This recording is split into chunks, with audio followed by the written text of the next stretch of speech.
Welcome back to the Shattered Pod, our companion podcast to our Daggerheart actual play series, The Shattered God. I'm Ghost, the game master for this series. In the aftermath of Gul'vothar, the world doesn't pause to let our heroes breathe. Storm and silence follow them into Brackenford, where a single night's refuge at the Stag's Rest becomes a crucible of truth, grief, and fracture.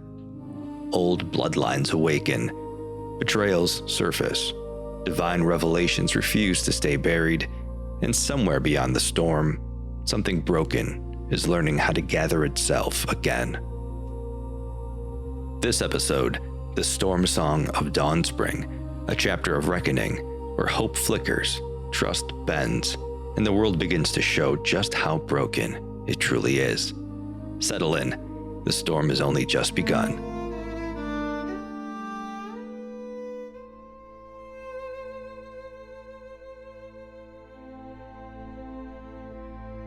Hello, everybody.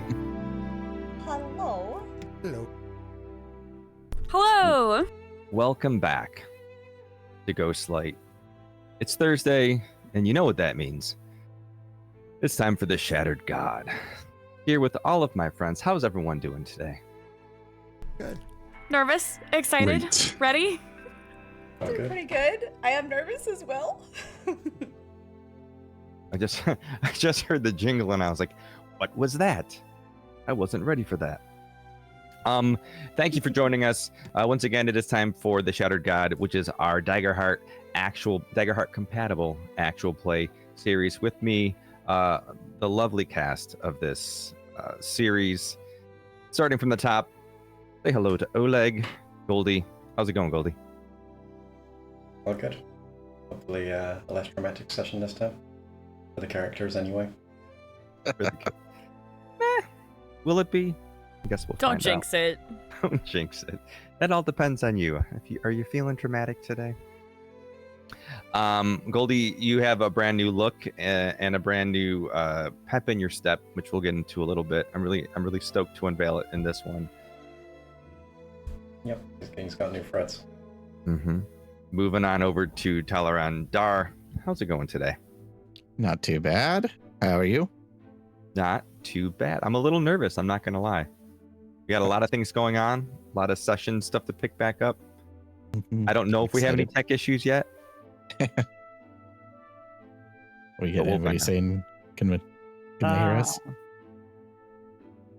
I can see you on my monitor, so hopefully that's a good sign. Fingers crossed. I'm sure they'll let us know. All right, moving over to Throg. What's going on, Mac? Oh, nothing. Ready. Go. We're gonna figure it out. It's gonna be outstanding. I'm excited. Right at the top. I told Mac before the session started, I'm like, I have all this fear, but don't worry, I'm gonna spend it early. He promised. I promise. First I 5 don't minutes, like 8 the. fear. I don't really like the way that sounds, Ghost. Me neither, because that just means it's gonna rack up more. I'm But we can also probably rack up just more joking. hope. Or am I going to spend it early? Ooh, that's a good question. All right. Next in the horn, Story Sage. Hi. Hello. It's me, Sage. I'm here. I'm happy to be here. Shout out to all the wonderful people who are here. I'm so nervous today, and I don't know why. We need to meet earlier just to have just talk through the nerves. Little tabletop therapy session. Yeah, right. It's a support group for the group that we're all a part of. Right. Makes sense to me. Man, we really needed it after session 1. Lots have happened. A lot has happened. A lot may happen. Hell. What's going on today, sir? How are you? Doing well. Looking forward to the end of the week.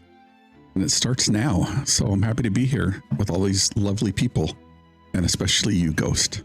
It's always great to have you. Looking forward to the end of the week because tomorrow is, if I'm not mistaken, Un's Day over on Solid 10. That is right. If I was Yes, sir. if I was a better Twitcher, I would head on over and do the solid thing that I set up. Look at that, it works. Check that out. Link is in the chat. And last but not least, Echo, Phoenix, Jen, Lou. Oh, hello. How's it going? Things are going. How are you today? Medium.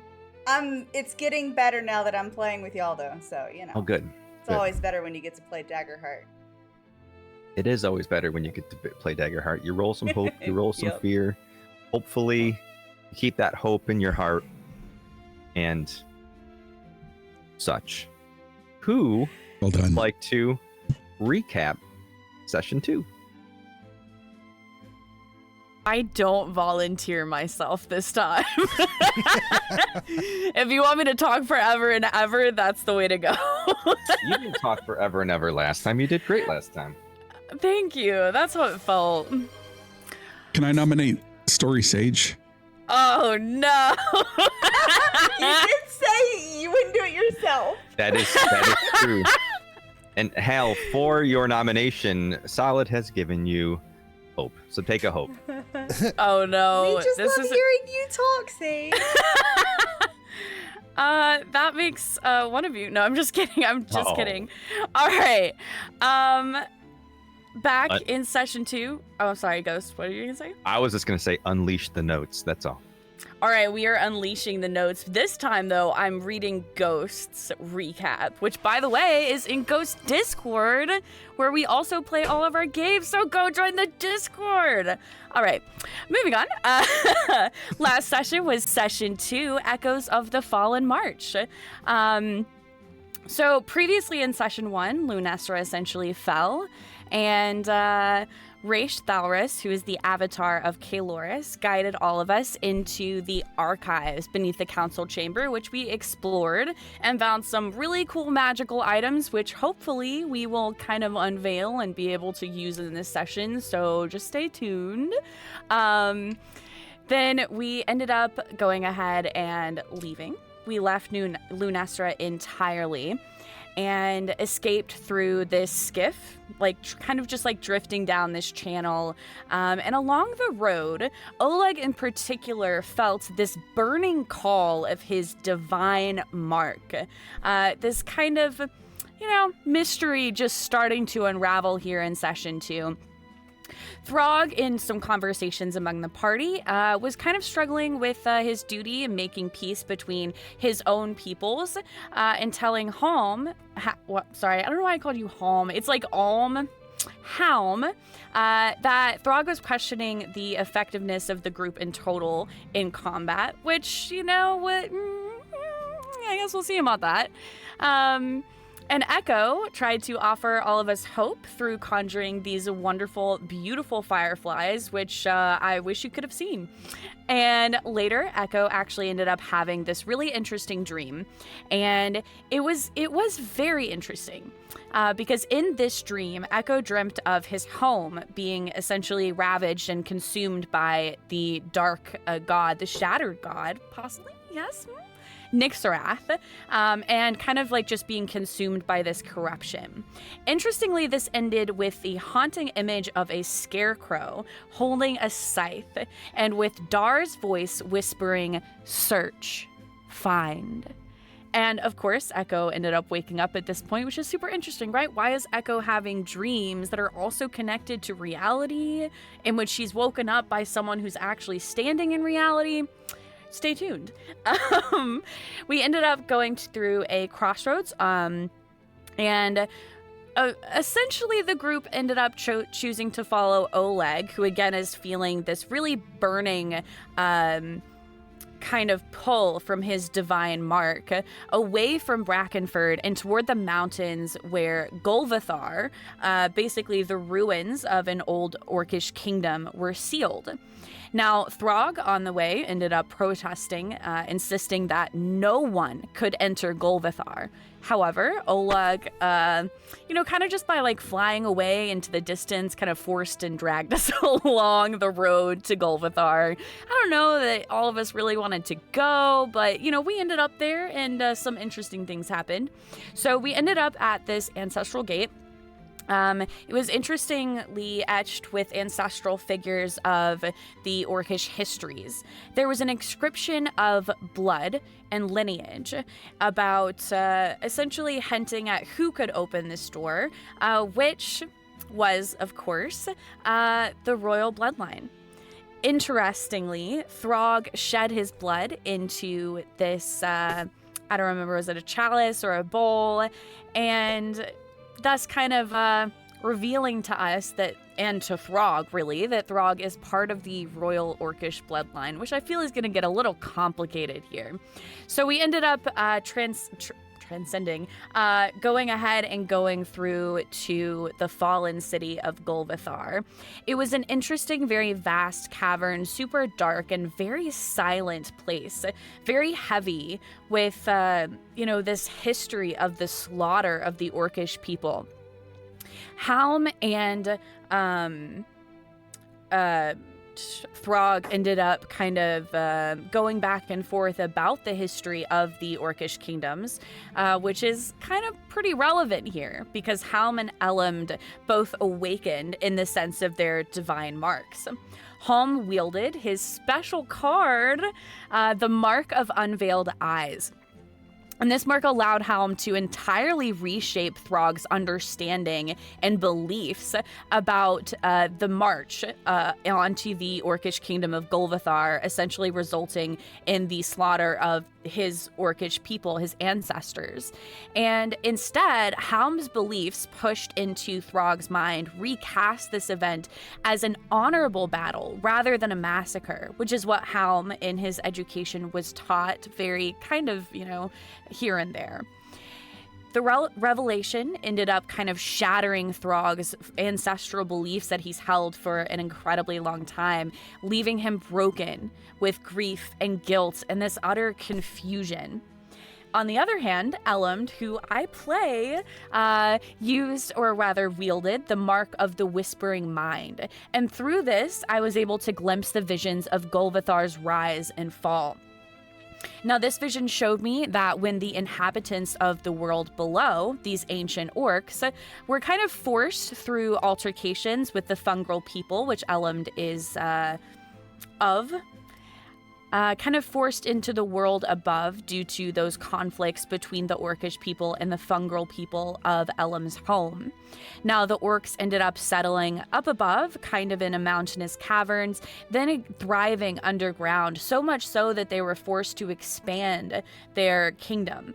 And this ended up resulting in conflicts between a lot of the surrounding kingdoms, including the kingdoms of Veldrannen. This is until Nyxorath, who was still mortal at the time, with an army marched upon Gul'vothar and the Orcish expansions in the city. Elend saw the slaughtering of the orcs and the very last queen of the orcs fleeing to this vault while clutching a crescent moonstone necklace and then sealing herself in the vault to die. Just want to point out here, right? Elend saw a very interesting rendition of the reality of the March on Gul'vothar by Nyxorath. This is the reality that Throg was previously aware of before Helm used his very warped version of history, always written by the victors, right? That it was an honorable march. So while I saw the truth, and now I know the truth, Throg's over there believing something that is entirely against his upbringing and also like a total lie as far as we know. At this point, we ended up using another blood seal, of course, through Throg, to enter into the Queen's Vault. There was a lot of gold and a lot of treasure, but at the center, in the back, lay the skeletal remains of Gul'vothar's last queen, whom Elam saw in their vision. And again, this queen was clutching, as in Elam's vision, a rough-cut crescent moonstone. Now, Oleg originally approached the pendant, well, a couple of people. We had a couple of people approach the pendant and ended up failing due to this burning sensation. Obviously, the crescent wasn't meant for them. However, when Oleg approaches the pendant, the burning feeling in his divine mark that he's been experiencing this entire session kind of eased. The chamber ends up filling with just an overwhelming light and late radiance. And then Solaris, the sun god, appears within this space. Now this light, right? It's light, but it's not very comfortable. It's rather heavy with sorrow and judgment. The pendant's origin is then revealed by Solaris herself. It was apparently once a gift from Solaris to, a gift of love to Lua. And Lua at the time was a mortal priestess of Shan'Lun devoted to Ulthara. However, this stone, which was crafted from the moons, was also forged to reflect Solaris's brilliance. And now, however, it's a symbol of Lua's betrayal. It's proof of Lua's choice to weaken the veil and release Nyxarath, thus, of course, allying herself with Nyxarath. So Solaris ends up turning to Oleg, right? Kind of telling and explaining to Oleg exactly why Lua had marked him, saying that this isn't because Oleg was a knight, but because he mirrored her own betrayal, that he was a knight of betrayal, a knight of the betrayer Lua. His past was brought forward, how he once fought under a Corvallis banner, turning his blade against his own kin. How he later cast aside the war, only to find shelter with Rhett, Mira, their daughter Lena. Now, however, this kindness of this family was their undoing. Hunters came for them, not for them, but in trying to find Oleg himself, and ended up slaughtering this family in punishment. And their blood, the blood of those who protected Oleg, became the price of his survival. Oleg now, with Solaris's explanation, this judgment, is exposed before his companions, our party, this truth heavy on all of our hearts. Suddenly we are aware of the weight of the betrayal of his people, of the family that sheltered him. Now the moment landed hardest on Dar, who watched Oleg's past uncovered and stirred his own wounds, which, we're not really sure of yet. So again, stay tuned. Betrayal was not necessarily a history to Dar, but a living scar, something alive and present in him today. The revelation of Oleg's betrayal made his bond with Solaris feel unresolved, as though one betrayal had simply been traded for another. Still, he accepted the choice that was placed before him. And instead of Lua's mark, Solaris replaced that mark with the Solaris's own. Oleg transformed. His fur brightened from his own color, his wings transformed, and the darkness was stripped from his form and replaced by calm. He rose not as Lua's chosen, but as Solaris's reflection, the avatar of the moon. But even in this brilliance of Oleg's transformation, the silence of his betrayal echoes among the party, an unspoken weight that none of us can shake. After that, who can anyone trust? In the aftermath, Raish Raish appeared. Thalris, thank you. Raish Thalris appeared, bemused to find the group that had already uncovered the first scar. We make our way out of Gul'vothar, and Olog and Throg bury the remains of the Orcish queen who was the last of her kind, before heading down the mountain to the nearby town of Brackenford, which, despite all of our attempts to go there first, we're going there last. Great. I'm just kidding. We made it there. That's what's important. Right, we made it. We did it. In the tavern and over a pint, the party reflect on their visions, piecing together where the divine scars might lie. In this discussion with Raish, who offered insights, we got the suggestions or the ideas of possibly going to the capital city of Ragos, to Carthala, which is Helm's homeland, or to the forests of Aelfwyn. Raish also pressed Elend to study the Dawnfire. This is the Book of the Dawnfire, which holds some interesting histories that Raish Thauris himself wrote, and Raish translated this for Elend in Elem's original language so that Elend was able to kind of study this book further. And hopefully this might help our party in the choices that we are coming to face here in Session 3 and moving forward in our campaign. We ended our day at the Stag's Rest Tavern and Inn. However, despite the rest, the weight of Gul'vothar still clings to us, a burden that we can't shake. Oleg's transformation, the revelations of betrayal, the scars each of us carry into the quiet night. When things are calm, that's when all of the rough stuff ends up coming up, right? Now, for the first time since Lunesra, this party, we have a roof overhead and a hearth burning low and the murmur of villagers outside instead of the screams of the Lunesran people. Yet even here, rest feels uneasy. Plans for the road ahead circled the table. Carthala, where more answers or more burdens await. Thank you, story stage. Well done. Well done. Thank you. Can anybody tell me what they forgot? Nothing. It was very thorough. Very thorough. Thank you. I feel like Echo was just sitting in the barrel for part of it. Ha!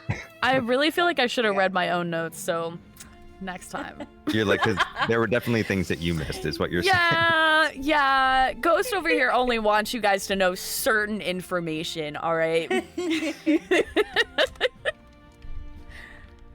Any alibis? Anyone have anything to add before we play the intro? Well, I have a lot of thoughts, but I think there's too many of them. Well, here's an idea. Why don't we play the intro and then we'll all meet up at Stag's Rest and see how it turns out. Yeah, sounds good. Super nervous. We will be back in a minute. Here we go. It's time.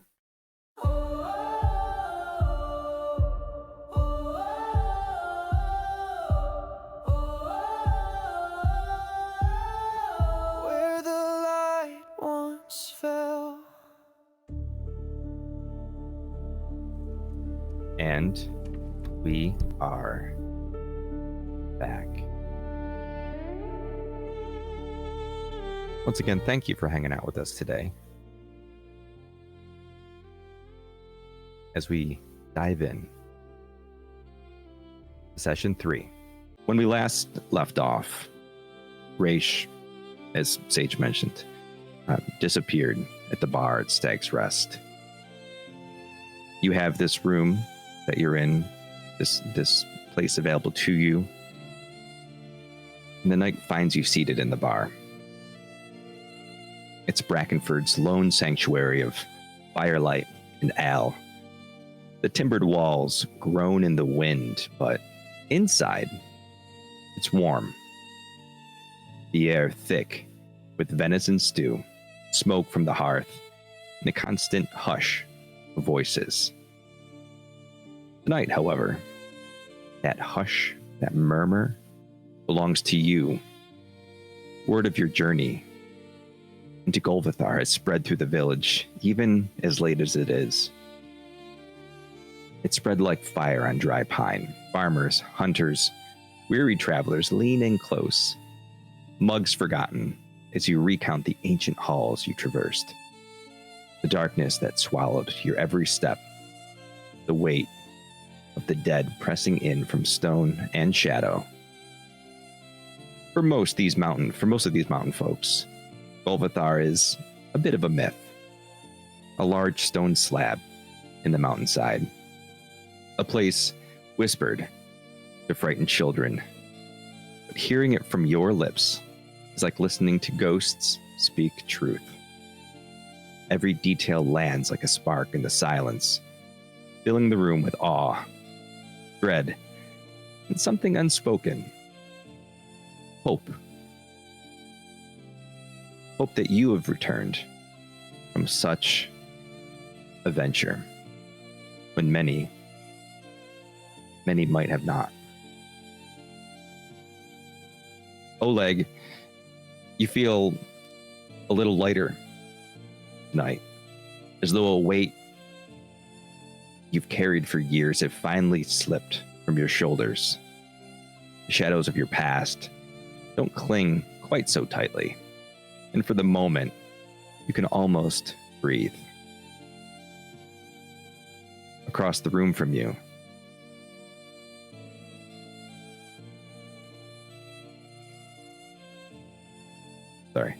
across the room from you, sits Star. In silence, fists clenched around a drink that he's holding really rather ceremoniously, as if just to fit in. Staring, this rage coiling within like a serpent. And with each pulse of anger, the storm outside seems to answer. Thunder growling, the timbers of the inn shivering under its weight. Throg, you feel quite the opposite to Oleg. Your steps are a little heavier, shoulders bow beneath the revelation that your bloodline has descended from royalty, and that it's a truth your family had never spoken of. Did they actually know? And if so, why would they keep that truth buried? Helm, restless, your thoughts not of the storm or the warmth of the tavern, but on Carathala. You know that your family left Lunesra a month or so before the shattering, prepare for the coming festival, the great hunt of Calthun. And the thought of reuniting with them tightens in your chest in ways that are not entirely welcome. Echo, by contrast, you glow with anticipation, his eyes bright as he glances over Elm's shoulder, looking at their book about the gods. Every word feels like it might hold the answer, the key to understanding what's going on with your home, with your friends, maybe even understanding the will of Gul'vothar herself. Elmd, you sit detached from the world, your scholar eyes never leaving the tome that was gifted to you by Raish. Page after page, you turn in silence, your thoughts untouchable as you focus. And that focus remains a world away. Still, unease lingers. Rumors have drifted from the lower lands, strange disappearances, villages gone hollow overnight, entire settlements wiped out in an instant. The folk of Brackenford cling to their stubborn faith that the cliffs and the forests of the mountain will protect them. And through their laughter, though their laughter is brittle, their eyes turn a little too often to the shuddering windows.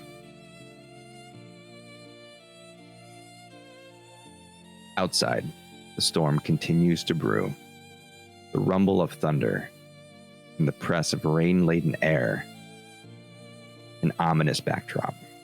Clouds coil against the peaks, lightning flashing faintly behind them like veins of a fire. Yet here, within the Stag's Rest, there's time for drink, for talk,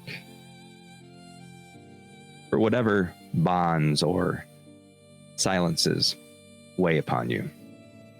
The villagers return to their last mug as your stories begin to die down, though they glance your way again and again, as though your presence alone might keep the dark at bay.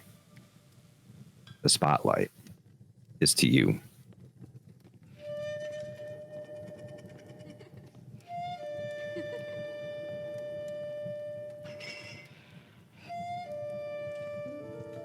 I mean, Echo is still focused on the text. So,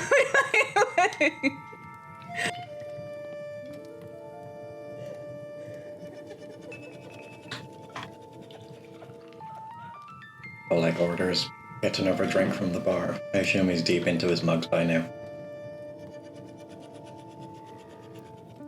You see the barkeep pays no mind, slides you another tankard of ale. Doesn't even ask for money in return. He's just sliding him your way now.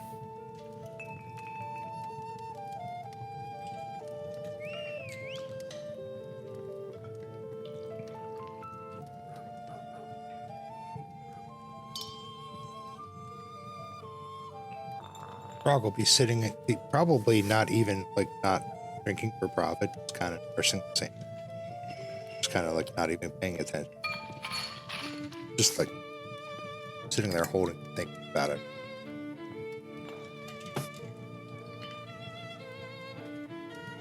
Tolerant, where's Dar in this moment? What is Dar doing? Basically just as you described, sitting at whatever table, watching Oleg, eyes flashing when the lightning outside flashes, and holding a drink that has not had a sip out of it. Doesn't even know what's in it.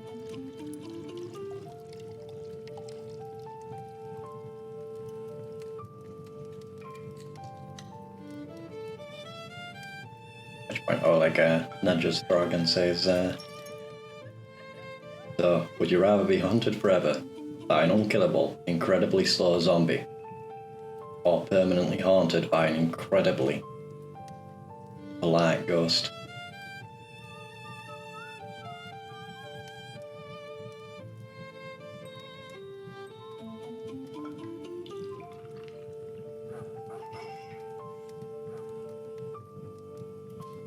I mean, if the ghost is polite, I don't see the problem.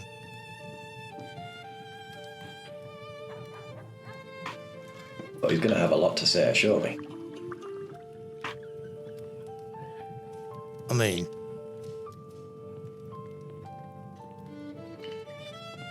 ghosts don't really take up much.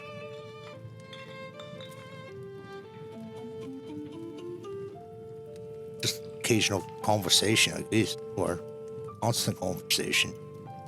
But I mean, and he'll look over in Echo's direction when he says constant conversation. I mean, there's worse things you have to deal with, I suppose.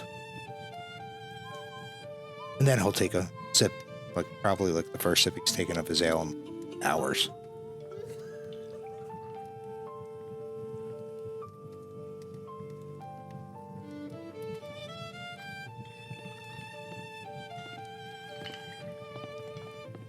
Hal, what's Helm up to exactly right now? I think he's got a drink in his hands. Throg knows that Hal doesn't drink very much, if at all. But he's constantly going from like the front door and sitting at the first seat by the front door, just sitting there staring at it. And then a couple moments later, he'll stand up and his tail will pop as if he's agitated or nervous, and he'll walk around and stand in front of the hearth for a little while and then walk and sit next to Throg, not look at him, just sit there. And then he'll get up and he'll walk, across. And so it's clearly he's bothered or agitated by something. But maybe the party doesn't know exactly what is bothering him, but he has that feline nervousness and agitation about him.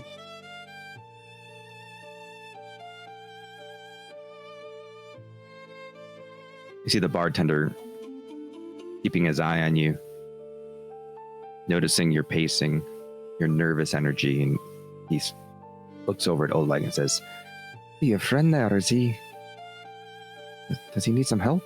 He's making the whole room nervous.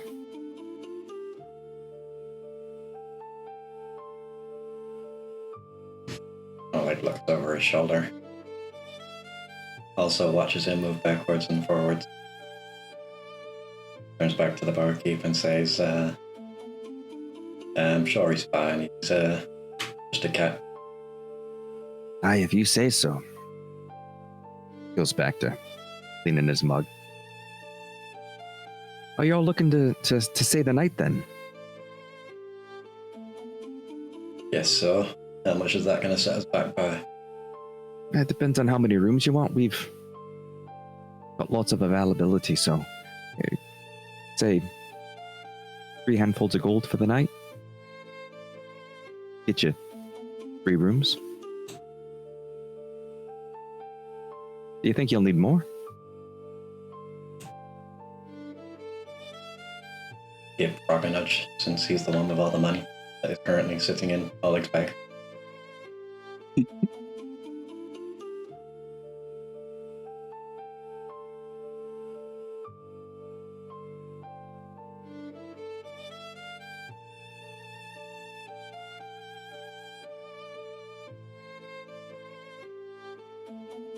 Can you hear him, Doc? Mac?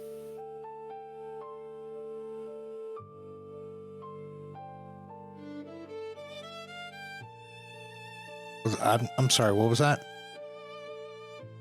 He was asking about spending your money. Spending all the gold in his bag. That's, yours.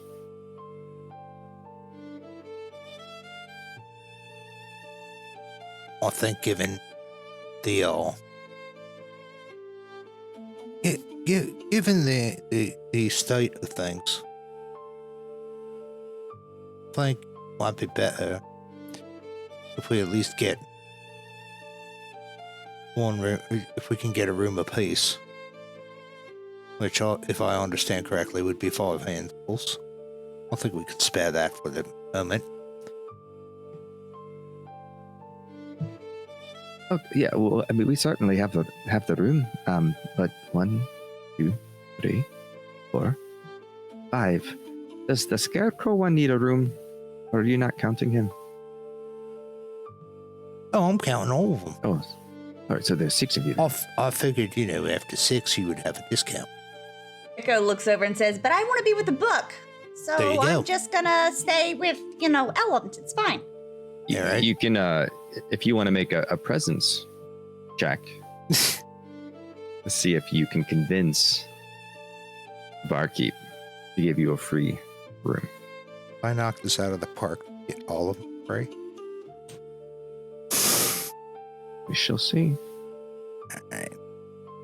Can Oleg assist by giving the barkeep a stern look and twitching his wings a little bit? Maybe his mustache too. Spend that hope. Oh, am I getting a Advantage, yeah. okay, wait, let me go back.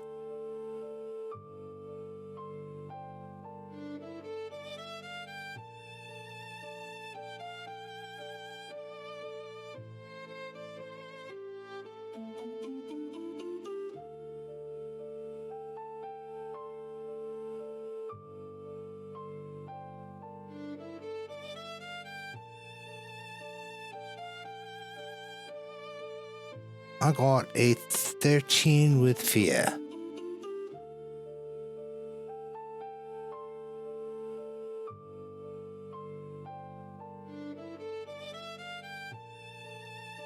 Oh, I seem to have forgotten. We only do have the 3 rooms. I'm sorry about that. My mistake. I miscounted for the. I'm sorry, but the price is the price, and I think it's fairly. It's a good value. The rooms are fairly large. All right. 3 it is. You might have to keep the cart outside, but you can probably squeeze in fairly well. Are you not minding to get accessible? We can lift her up. No, I can. We can lift him up there. I can carry him. It's okay. I throw them on my back. Elumd at this point, for the first time in this entire night, looks up from the Book of the Dawnfire and gives the bartender like this utter like blood-eyed like stare. You will not touch me.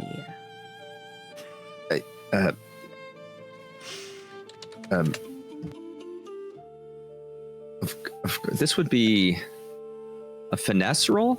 Is it? Or Control. is it presence? Presence makes more sense. I'm looking at I'm like, control. Let's go presence. Okay. So, just rolling straight.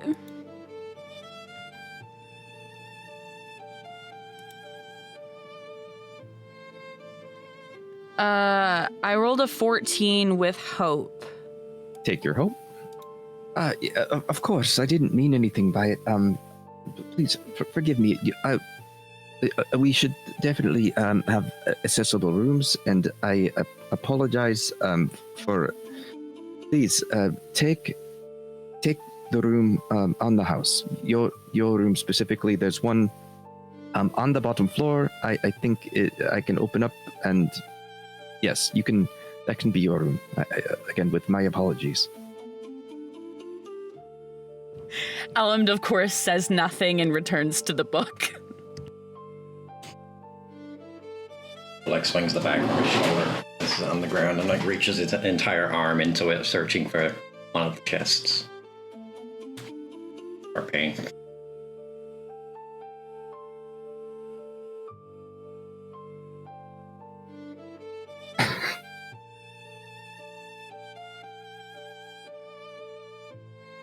He reaches his arm out. Sorry, I was laughing at Sage's.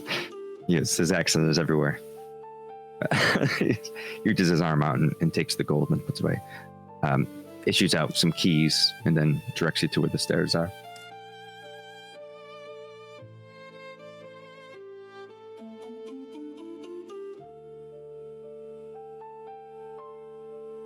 Do you go immediately, or are you going to hang out in the bar for a bit?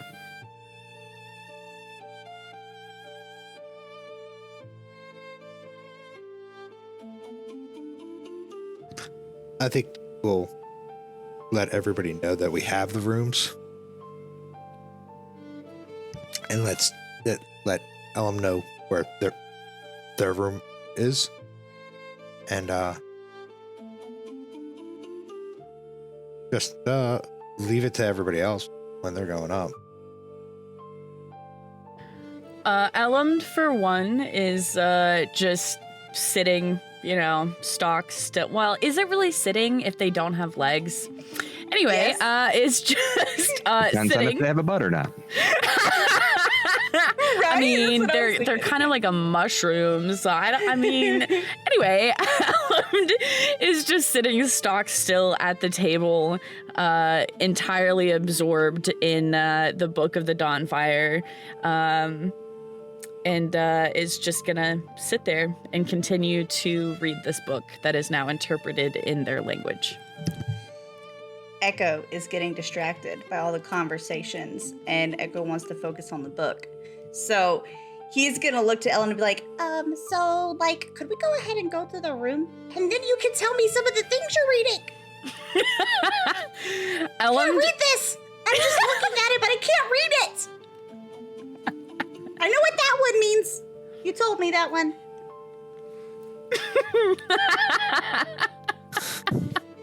It's the. Yeah, it's like the most useless word. Like, you could just take all of them out and you wouldn't still have all of the good information. Elumd looks at Moss.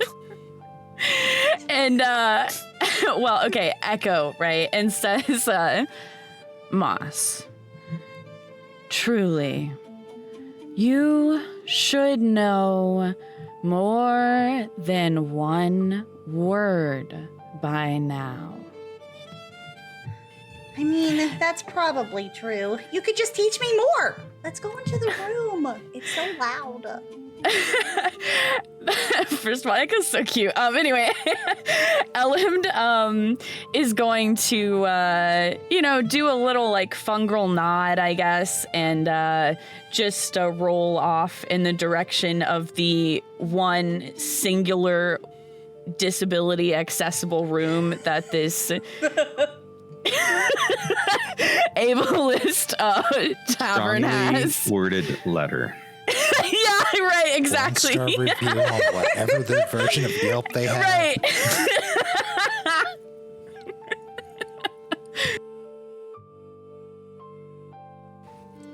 I actually think Elm's gonna use his or their magic hand to open the door and go ahead and just kind of like roll inside. Echo's fluttering, hovering over the book, as not sitting in the wheelbarrow right now. Yeah. Would still have been funny to see Ellum just like 4-wheel drive it up the stairs. It would be. I think actually that Elm could have probably done that, considering the magic that they used to like push their wheelchair. But I think that was a little funnier. I thought you were gonna have them do it just out of spite in that moment, like Yeah. Oh, really? So who's heading up and who's staying behind? We're not heading up, but we are leaving the the area. Probably should figure out the roommates, I guess. So as you're having conversations, I imagine Dar is still sitting quietly, just staring. Yep. Through Oleg. Sorry, what was that? I got disconnected for a moment. Oh, just that Dar was staring a hole through your head. Ah. As you sit, you see this gentle, with it as his eyes just this pulsing glow that seems to be in sync with this outside as you hear the storm build. The wind blows a little bit harder. The shutters on the tavern begin to shake. You hear the rain coming down. I don't know if you can hear that. No, you can't. Much harder as the storm appears to really be picking up.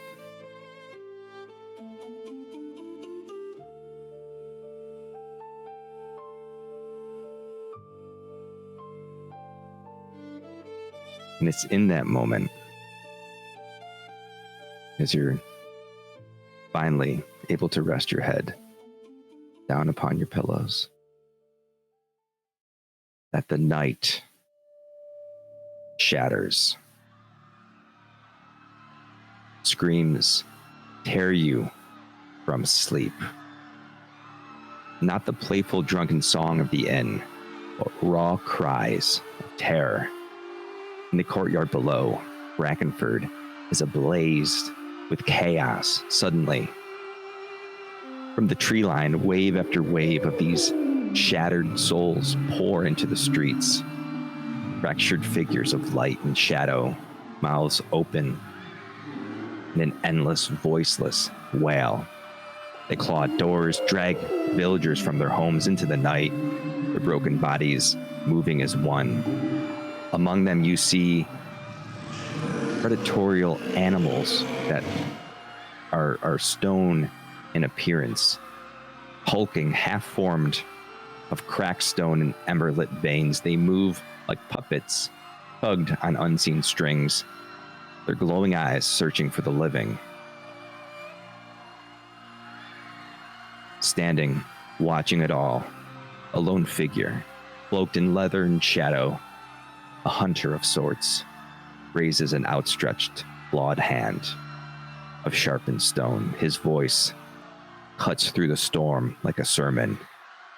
Take them all. Release them from this burden. It appears that more than one storm has come. Brackenford.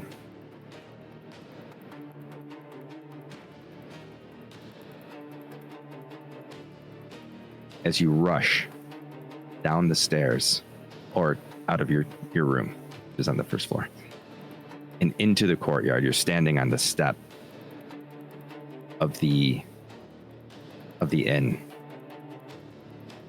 and you see the chaos. Okay, let's do this. Show you the first thing that you see.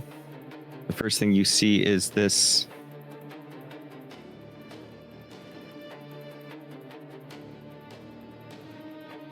in the dark,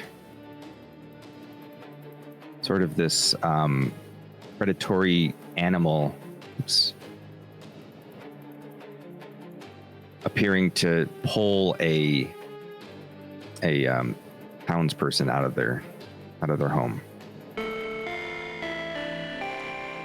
Hey friends, Ghost here in post-production. Listen, sorry about this, but we lost some of Goldie's audio during the session on stream. I don't know what happened, but it does come back in the middle of this combat.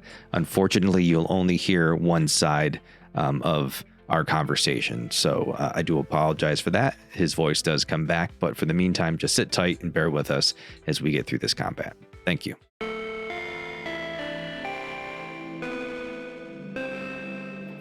So you want to jump from your window. Okay. Do you want to make a roll for it, or do you want to just go to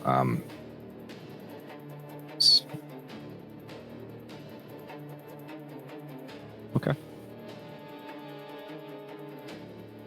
How far away would you say that is? From the from that particular enemy?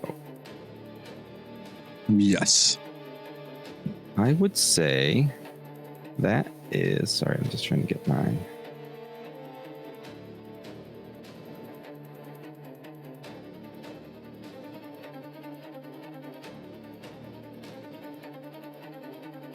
That is over 20, which puts that in, what's the distance? I don't have my cheat sheet up.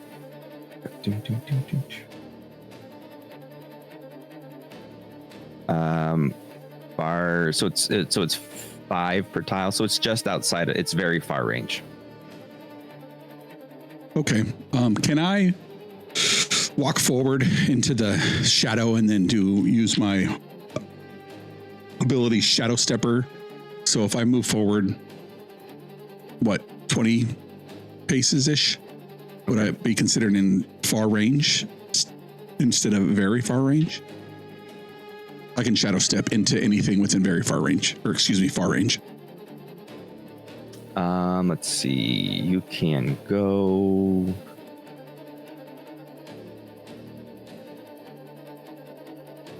You can go within close range of 30 feet, 6 squares. But there's shadow back here. You want to try to get there, but you need to get closer to them, right? I need to get closer to them. All right, so you can go. You can go about this far. Can you see that? Okay. Yeah. Okay. Or you can roll.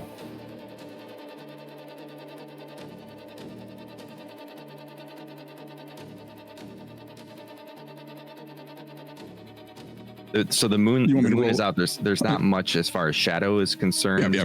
Where you are. You can roll to go further. You want to go too far, which is probably what you'll need to get here, right? Yeah. I'll do that. Okay.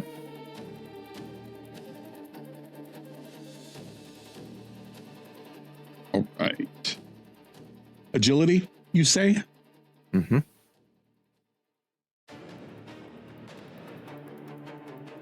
Like, where's all my stuff? All right. That is going to be a 10, 11,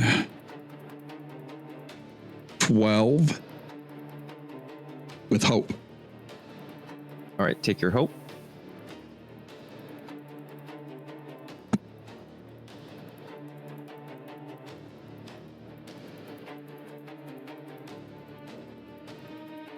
So that gets you to this shadow.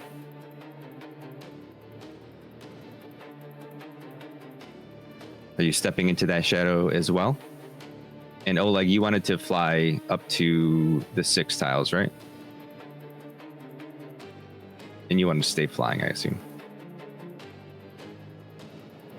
Okay. I'll just hunker down in the corner in that shadow where I ran to. Okay.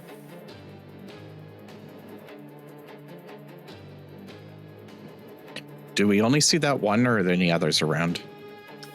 Well, you see there are some enemies over this way, which are probably within, you can see them from there. They each have some now. Yeah. They're going for that one. Go for one. This one over here. And power headed for that one. Okay.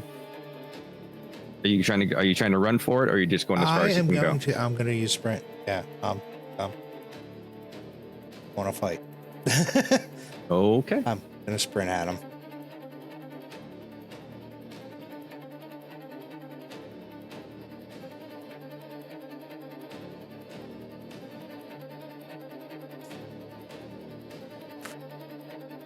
Hit a roll. Yep. Roll for it. Roll agility. Do you see, because it's just flat in the open, do you see it's just 10?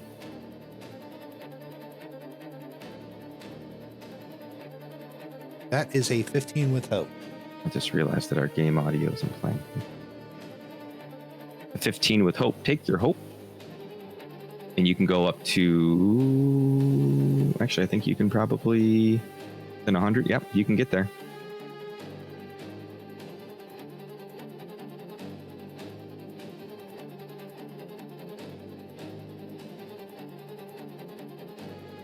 So, I have something that's very...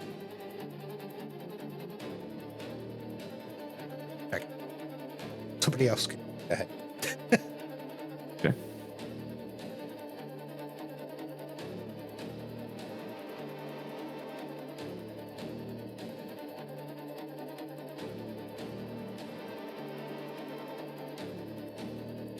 Spotlight's still with you. Oh, so you got it? Who? With the players, with our you all. party. Yeah, with the party. Yeah. I can take one if nobody else has anything right now.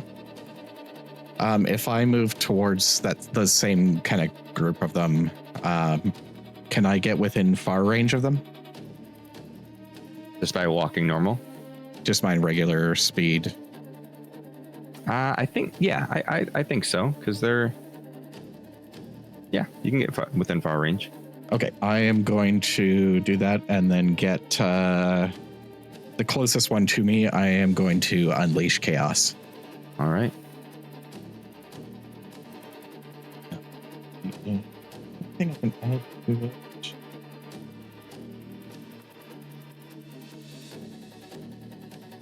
Yeah, I'll just do a regular one. And that is...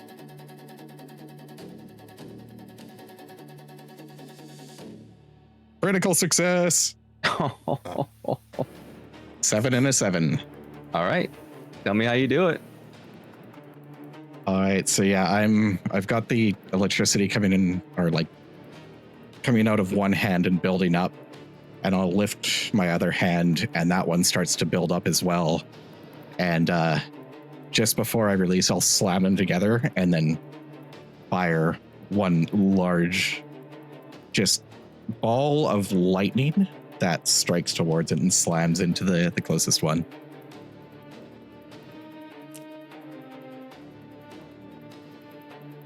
I learned a new trick. All right.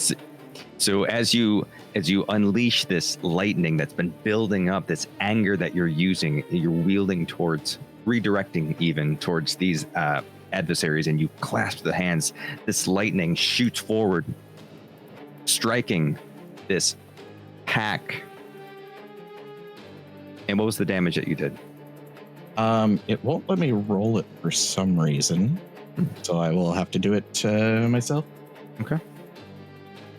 So for everyone watching, on a critical success for an attack roll, you're rolling your damage dice, and then you add that to the overall maximum possible value of your damage dice, and then add your modifier, which gives you a pretty good amount of damage. We also play with the massive damage rule, meaning if you double severe damage, you can deal 4 hit points to your adversaries. So mine, I used all 3 of my tokens, and that is a D10 for each token, so 3D10. Okay. So that's max damage for the first 3, and then I'll roll the others. Then you roll them, yeah. So we start at 30. Ooh, that was a 3 and a 1, not good. So 34, is that with your modifier? Your attack? This one doesn't have modifier, it's just okay. a straight spell. So as you unleash... And a 6. 3, 4, 6, so 7, 8, so 38 total. Okay. That doubles the severe threshold for this adversary. This is actually a pack of adversaries. Each of these represents 3. So as this lightning shoots from you and you strike this opponent, they go down. The group itself starts to fall as Throg stands wielding his axe, waiting to strike, and just seeing that these shambling, shattered zombies are just falling to the ground, leaving only 2. I'm going to swing at them.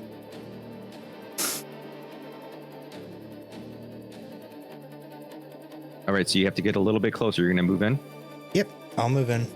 I'll stand on the ones that are already down rather than the townsperson. All right, you are there.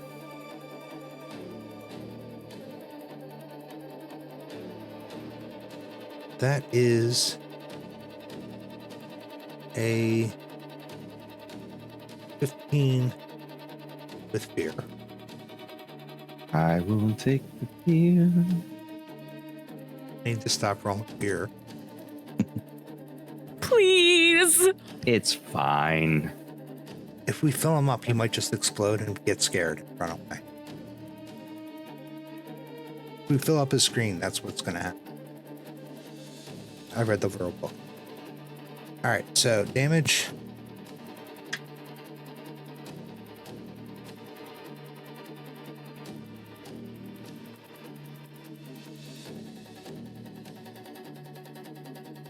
The damage rolls, I get a crit on. I get 2/7. So it's 18. All right, so 18. As you tell me how you do it. As I see the lightning hit the 2 groups, I step onto them and just kind of grin at the other ones and flip my sword upside down, or flip my axe upside down, and golf swing them up out of my way. So as you swing upward, you see this pack of them also.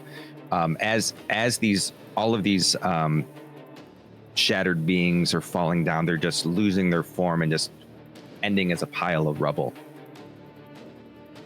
And they are the same. They shatter, they fall to the ground. You see this light lavender glow left behind in the wake of all of the shattered rubble. Is it just a glow, or is it like a spirit, or is it just a... It's like some of the rock, some of the remaining rock behind. There's like a little fragment of rock that's glowing. Is the person on the ground alive or dead? The person on the ground is alive.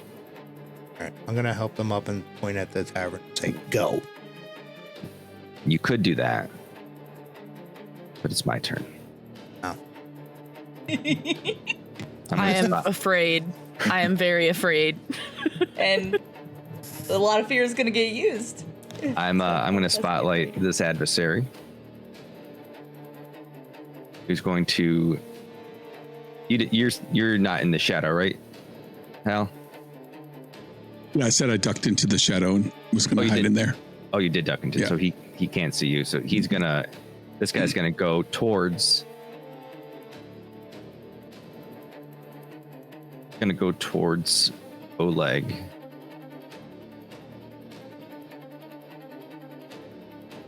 Going the full distance. Spend a fear. To attack. As this predator starts to launch itself towards you, and as it lands, you're flying though, aren't you?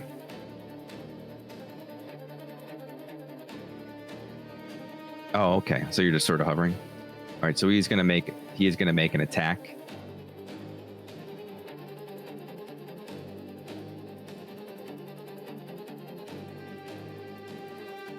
So he swings at you. He swings for 12.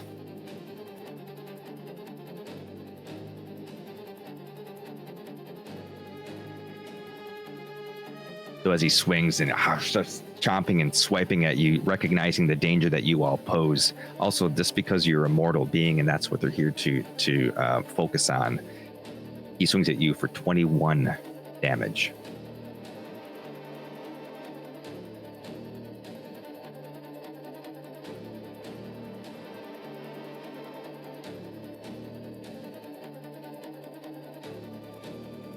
I'm going to spend another fear. Bring its companion.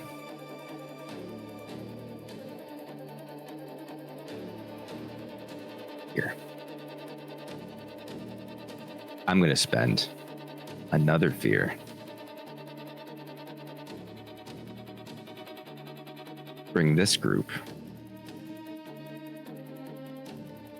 Who? Was that 9?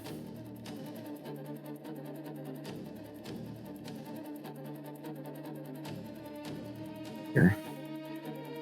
I'm going to spend another fear. Oh, I forget where it is when I do it. Bring this guy here. A little closer.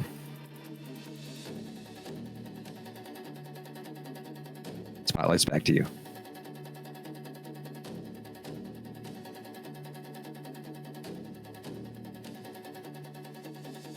Question. Yes. How close are these creatures to where I'm standing? Let's see. You're here.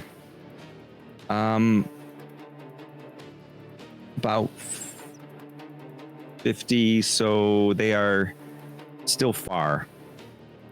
Got it. Oh, this one is there is one that's within close range. No, it's still actually a little bit. It's just outside close range. I'll bide my time. I know this looks like you're glowing, but that's just for my sake. So you are in the shadows.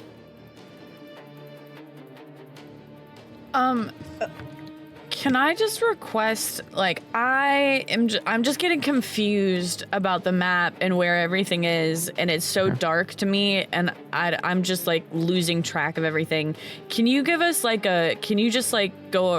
us a tour or something to that? Okay, that's definitely better. Thank you. No problem. Can you tell us where everyone is, please?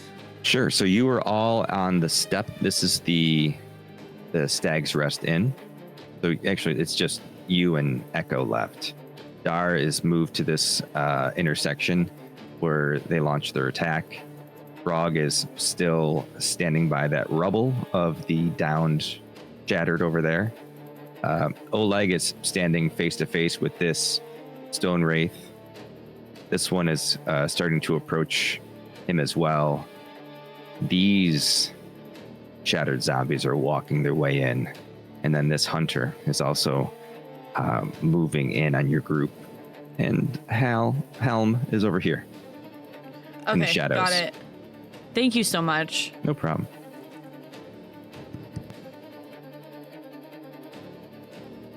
I think, Phoenix, were you gonna say something? I was. I was gonna ask if the zombies that are coming in on the side, are they within far range of me? This group over here. Yeah. Let's see. They are within far range of you. Perfect. Echo's gonna start flying. Which it doesn't cost anything to start flying. And then cast Vicious Entangle, and I'm Okay. gonna also spend a hope to. I'll have to do a roll. Okay. Well, I guess we need to see. I guess if it hits first. Honestly, okay. So let's see if it hits first. Okay. But my plan is to spend a hope to entangle another one of the zombies too. So All I right. can entangle like 2 things. Well, just so that you know, these are essentially. This is a horde, so they essentially are just all together. Oh, So when you I attack them, you understand. sort of yeah. You know what? I think I want to. If I need to move a little closer, I will. I want to get the animal creature that's further away. This one. I want to wrap them up. So, I don't know how far they are, but if I need to move a little closer, I will. I think you're probably still okay. Let's see. It looks like it's Yeah, you're still okay. okay. Cool. Then For far range, right? yes, Okay. yes. All right. Okay.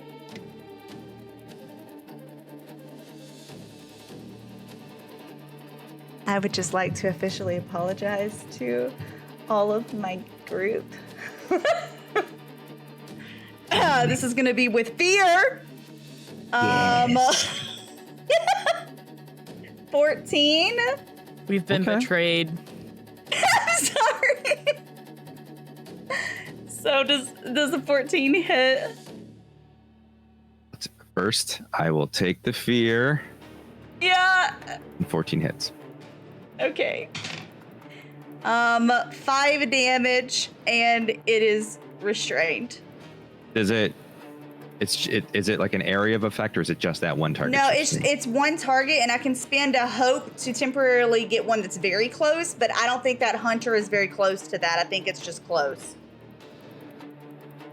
You can spend you said to get, if they're very close to you or to If them? they're very close to the enemy, like if it was very close to the tiger thing, then I could get the hunter, but I think that that's not very close, is it? We can call it. It's about 10 feet. Oh, okay. Then I would love to spend a hope Okay. to also restrain that guy. All right. So both of these are restrained. Mm-hmm. But the damage doesn't go to that guy, though. It's just... Okay. I'm going to paint them green because they're entangled by vines, right?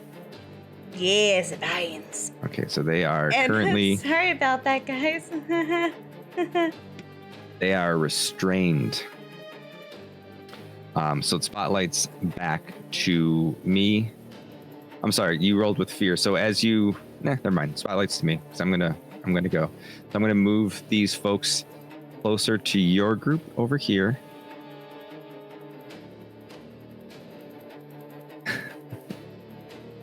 As they see. Sorry, I love the way they'd like wiggle as you're like moving them. Yeah. I like how they went up the stairs on their own too.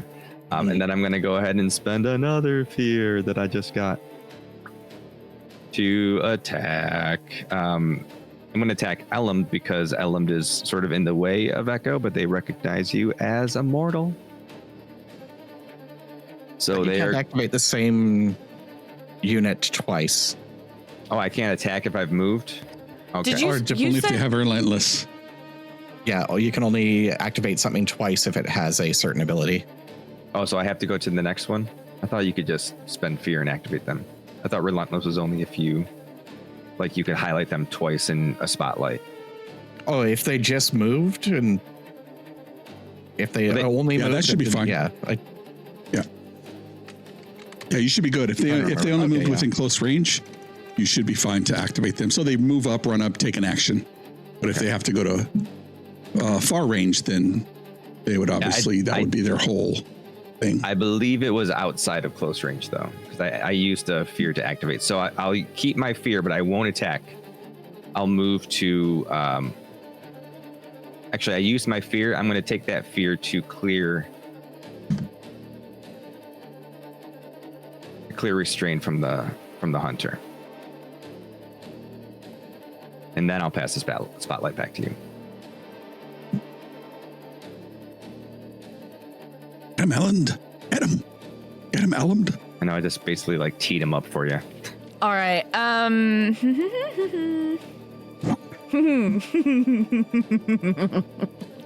Wow. Sorry.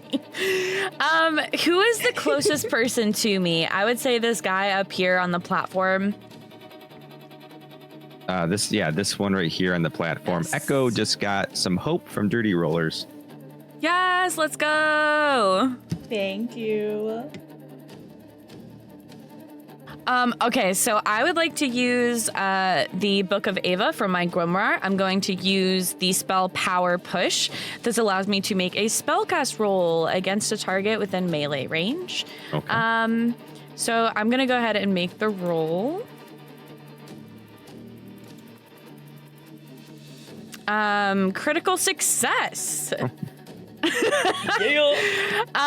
Nice. So this creature is now not only knocked back to far range, but I am going to roll for damage. Okay. Oop. Wait, I don't think I did that right. Hold on. Wait, what?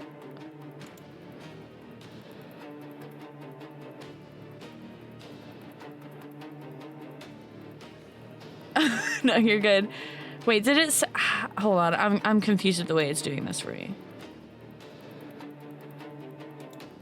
Oh no. Okay, wait. Yeah, okay. I got a. So that person is gonna take 14 damage, and again, they are knocked back to far range. All right. So you got a critical success on your spellcast, so you should roll critical damage. How do I roll critical damage? Well, so you roll, you take the maximum amount of your damage dice. Right. So what's your damage dice? 2d10 plus 2. All right. And what did you roll? I rolled a 14. And that's with the plus 2? Yes. All right. Not that I should be doing this to myself. So your damage is actually 24. Hold on. I'm so sorry. Why is it 24? Okay, so 34. I'm sorry. 34. Oh, 34. 2d10. You're right. I'm sorry. Yeah. 34. Okay. Sorry. So 24 is double the severe threshold of this. So just so I remember, if you roll a critical success on your like a 2 attack roll, whatever it's called in Daggerheart, your damage is going to be whatever your regular damage is plus your maximum damage that you can roll. Yep. Okay, awesome. Thank you. So yeah, that is 30. Yeah. Wait, so 22 plus 14 is 32 plus 2. Only the max damage from the dice, not your additional. Yep. Yeah, Got it. plus 2. Got it. All right, so 32. You take your maximum amount, your roll, and then you add your modifier. So more than enough. So this group is going to get thrown back to here. Yee. So tell me how you're doing this. How do you picture this occurring? I think that Elend is going to kind of just place their hands together, their little mushroom hands.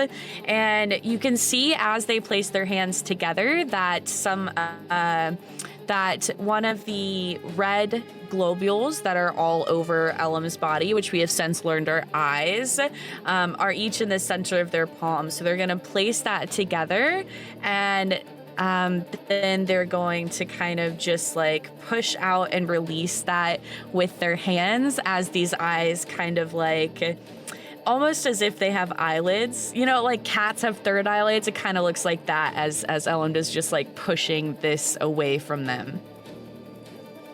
So as they go flying back, and as they hit, you see 4 of these shattered zombies. As they hit the ground, they completely shatter into rubble.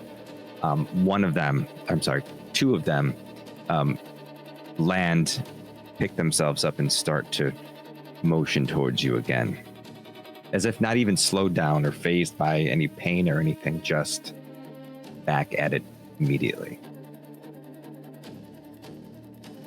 And your attack roll was with hope. Let me It's go a back and crit. check. Oh, it's a crit. That's right. I'm sorry. Yeah, it was a That's crit. right. Okay. So you also take a hope and clear a stress, and that goes as well for Dar from earlier. Sorry. I couldn't do either. Oh, because you're like, I'm full and I don't need it. All right. Outstanding. All right. Still with you. The players. Who's got something?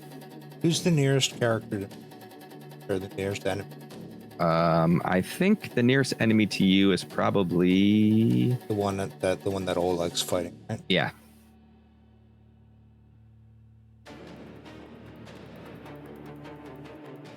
I am going to make a beeline to the other one. The other cat. It's just sitting there waiting to attack. Okay. Are you trying to go outside of close range?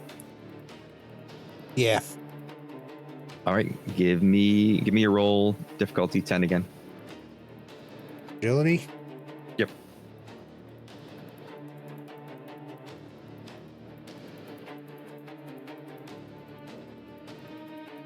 Asian. Nope, that's not for this. This is for. Okay.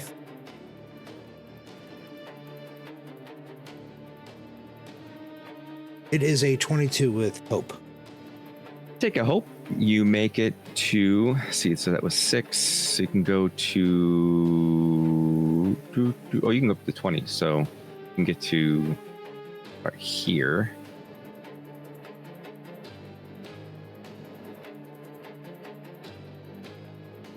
But you can go to very far range too if you've rolled right. Yeah. It's just outside of. All right, we'll just give it to you. All right, so you're there, and you got your hope. All right. Back.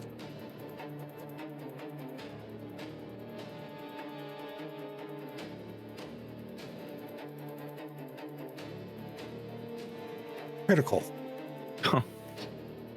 Oh man. Let's go. Golly. So that is 2d8 plus 4 for the critical damage. All right, so roll your 2d8 plus 4, and then add 16 to it. Jeez. Hold on. Get to roll my ability. Okay.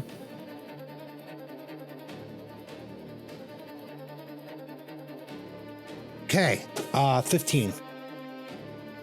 Plus. Okay. Plus 16. So 31. Okay. Plus That 4. is plus 35. 31 plus 4, 35. All right. So that is. What is soup? That is. That is soup.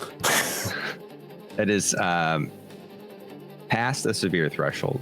So they'll take 3 hit points of damage. Okay. You're still restrained. You rolled with hope. Spotlight's still with you.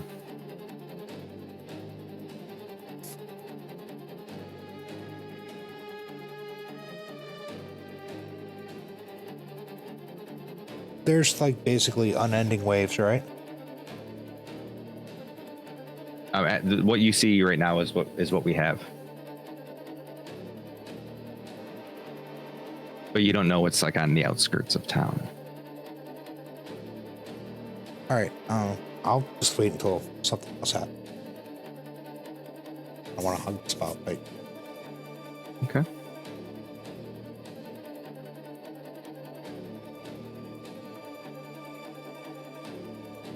Go ahead, Oleg. Get him.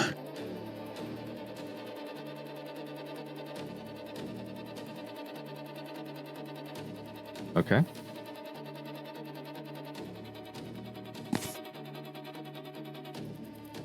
Now, you have advantage when you're flying, right?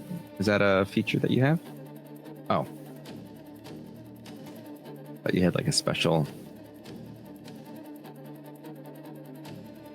Okay, a 12 with hope. 12 does not hit. Take your hope.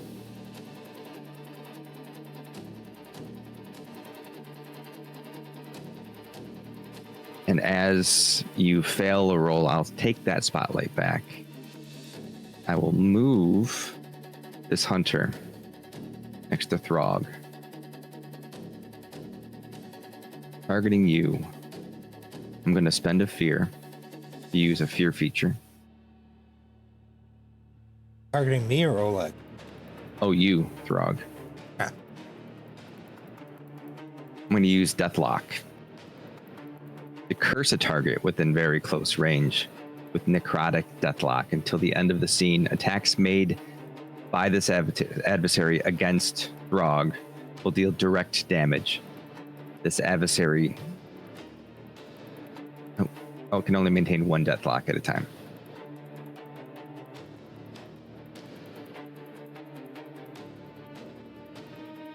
So you, sir, are Deathlocked. A good Deathlock color. I don't know. Wait, how does this work now? Black? If he gets attacked, I get damage? No, if this guy attacks you, you take direct damage. Direct damage is damage that you can't use armor slots to get away from. I am going to spend another fear because I just got so much, and I'm going to have this guy return the favor to Oleg. Oleg, you're still within attack distance. Okay. All right, so he's gonna once again bite and claw at you. This jump and sort of slash down at you. Oops.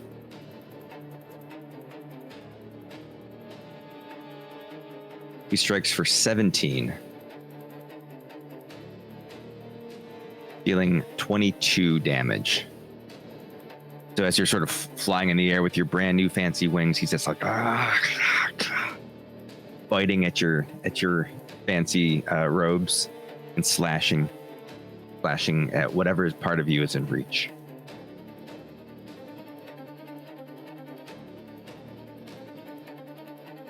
Spotlight's back to you. I'd like to go. That's all right. It's up to you. I would like to mark a stress and then appear in the shadow behind this creature that cursed Throg. So like right so here. I'll shadow step. Yep. Appearing in their own shadow. It says I can appear in their shadow made by another creature. And then I would like to use my shadow bind spell that is against all adversaries within very close range. I make a spellcast roll, and if I successful, all adversaries are restrained. This is so cool. It would be both of those thingies. All right, so since you're they're gonna in very close range to me. All right, so this one's already restrained, but I mean we'll just keep it going. Double restrained. Double restrained. Super. Can't go anywhere. All right, so you mark a stress, and do you have to make a roll? You said. Yeah, it's a spellcast roll against their difficulty. That is a 14, 15, 16. 16. With fear. Ooh. Take that fear. 16 is what meets this adversary's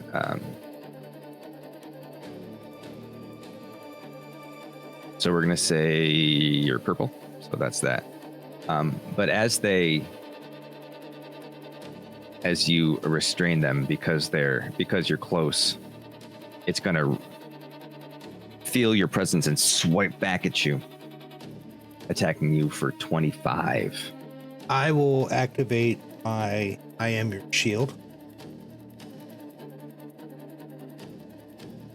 When an ally in very close range would take damage, mark a stress, stand in the way, and make yourself the target of the attack instead. You all okay with that? Remember, if he hits you, you can't reduce it because it's direct damage because you're cursed or whatever it's called. So might as well just let me take it. All right. I could also use bold presence. It's up to you. Well, I think this is actually an Uno reverse card on that curse. Bold presence when additionally once per rest when you would gain a condition, you can describe how your bold presence aids you in this situation by gaining. Well, this isn't a condition though. This is a curse. So Okay. you have your conditions are restrain, hidden, vulnerable, right? Okay, because the curse makes. I thought The curse just made- makes you. It's just like a magic effect. All right. Well, if he doesn't want me to do that, yeah, no, I'll do it. So Up you to hit me you. with a 25 to hit. Is that right? Is that what 25 you to said? hit, yep. And then as he's swiping back at you, he does 14 damage.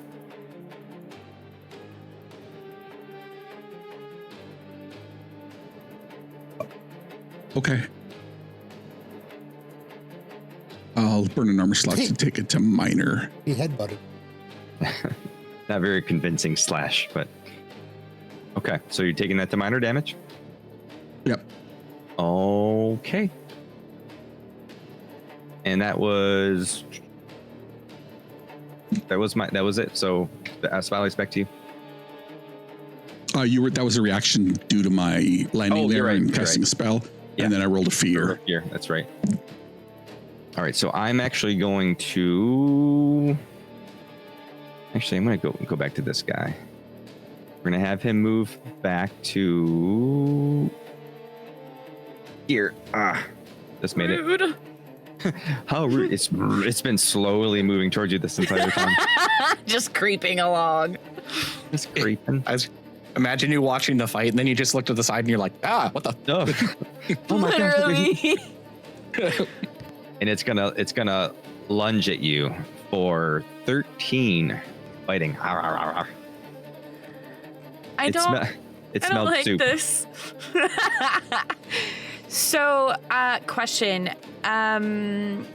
What damage does an armor slot prevent? Like, I don't understand how to ask So this question. I attack you. So it rolled 13 for the attack. So if that meets your evasion, which I think it does, It does. My evasion is 13. now it rolls damage, and that's what you're Okay, gonna look okay. at I your misunderstood. threshold. Got Yep. it. No, it's okay. And then for damage,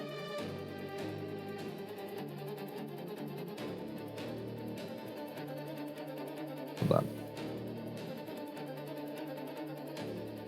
Let me refresh this because the damage box is actually blank.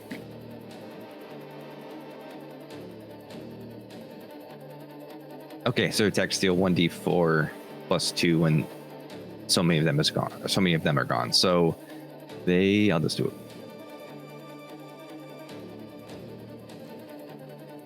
1. So they attack you for 3 damage.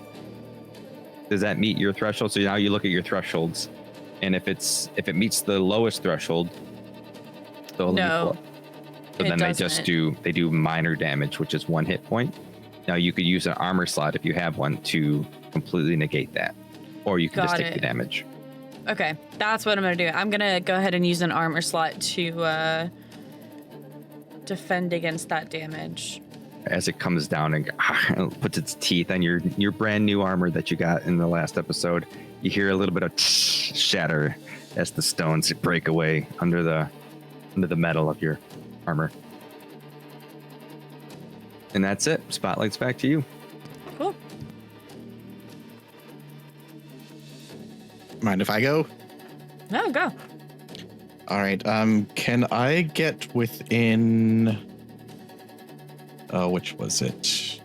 Very close range to the one that's attacking Oleg. You can get you can get to here. Okay, that's definitely within very close. And I'm going to use 3 hope to do a tag team attack with Oleg. And just say, "Monkey, get him." And I am going to do a hand rune attack that basically electrify it so it can't move and it's standing still, and let him attack at the same time. All right. Very nice. I'll spend my 3 hope. Oh, why is it? It's very slow to respond. Okay, and then we both roll. What, critical success? All right, I will roll an attack as well, but I doubt I'll beat that.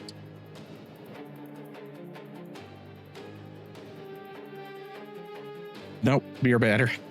Guys in these crits today. God.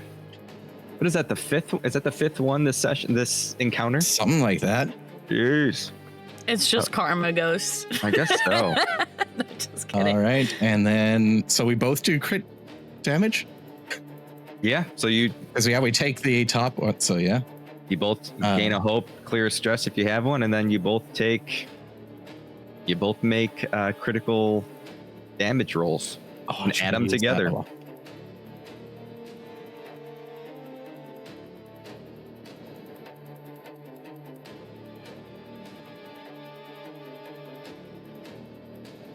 So mine would be what I do 2d10s. So that's starting at 20.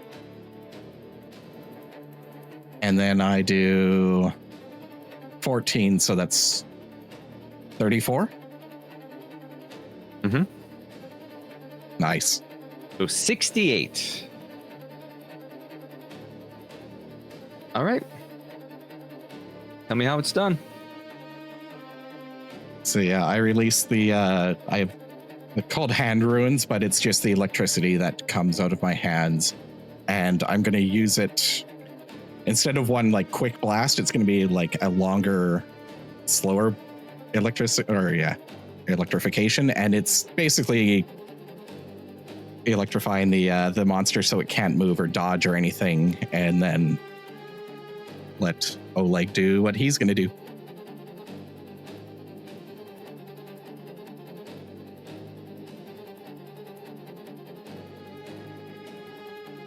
All right, so as Dar shoots this electric streams from their hands and sort of like it attaches to the beast, freezing it in position, instantly Oleg comes down slashing at it with its saber. And as you attack, or as you strike it for the last time, you see that it just shatters, leaving this light lavender glowing stone sitting on the stone. I'm gonna call it the road. I guess it's a road, yeah. All right, well done. I will look at him and go, "We still need to talk." And then look at the Nice. other monsters. Can Say again, Oleg. We have 1, 2, 3.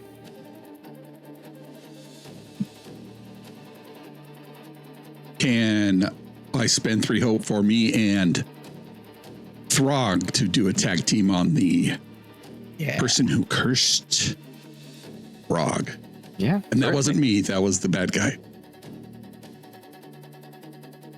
Absolutely. This guy. All right. I'm that guy. Go ahead and roll your attack there, Throg, and I'll roll mine, and we'll see who gets a better result. All right. That's 6 plus 3. I have a 17 with hope. I have a 14 with fear. You win. Okay. Take the 17. Both of you take the hope, and 17 lands. All right. I will roll an attack as I swipe with my claw, and he ducks away. I jab him with my devouring dagger, so he marks the stress and takes, that's 10, 19, 23 points of damage for me. Okay, 23. And then when he does that, he turns around, looks, and he slashes the guy. He spins around, looks at me, and I'm reminded of this game with a ball on a string on a pole. So I just swing at him with the axe.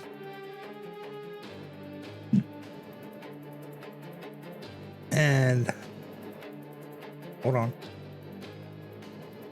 I love this reroll play. I hit him for 18 points of damage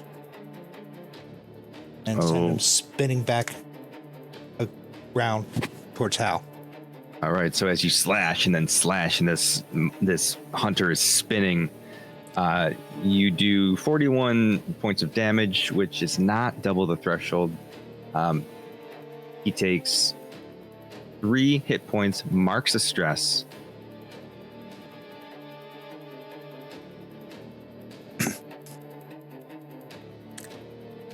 All right. I'm grinning so much, I'm going to spend 3 hit points to do the same. Okay. Double team. I hope there's no more encounters planned for today. By the way, you got a hope from my attack. If you didn't take that's it, right. you got a hope Yeah. from our attack. Yeah. Okay. Yep. So, let's roll again. Okay. I really don't That like narratively first. sounds good as he pings back and forth. They don't think chat can hear Oleg? 23, Yeah, but that's mine's, what I got a the- 23 with fear. So if I you got got a something, 19 with hope. yeah, let's take yours. Okay.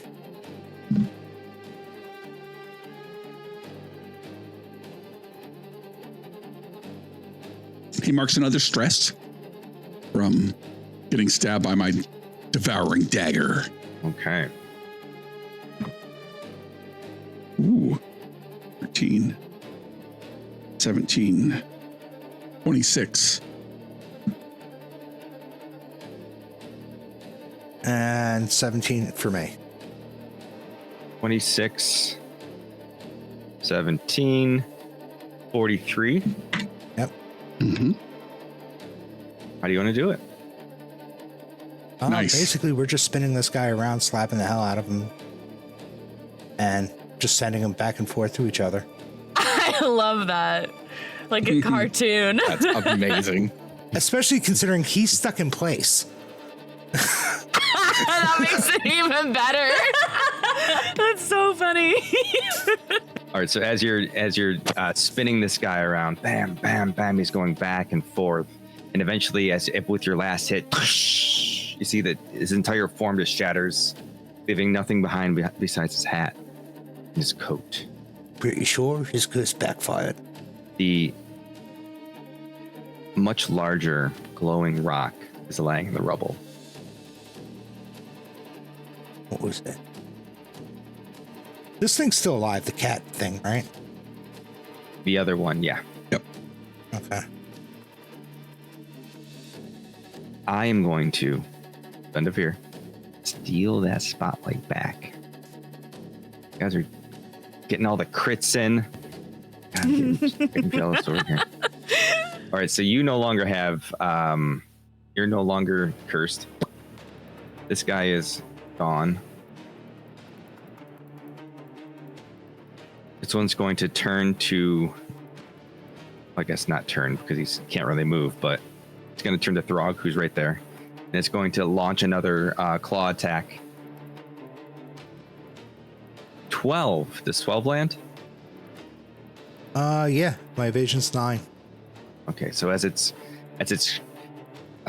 still entwined in vines in place, it's still swiping at you through these vines, and it deals 9 damage.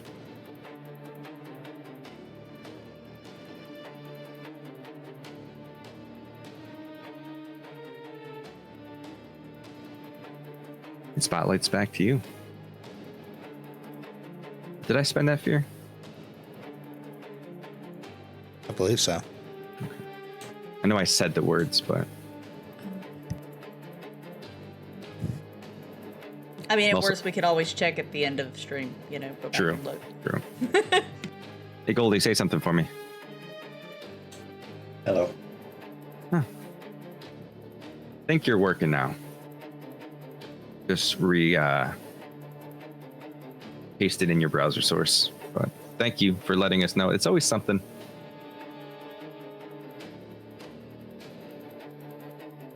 All right, spotlight's back to you. Echo hasn't done anything for a while. Yeah, Let him let's go, echo. Echo. Get him, Ellen. Okay. Can you spin it for me? So I can get a See better a view look of where of everyone me is. and yeah. Oh, no. So you're right here Oh, on the step perfect. still. Okay. You got So these folk here attacking your friend, and you have I know. this one here attacking your new friend. Well,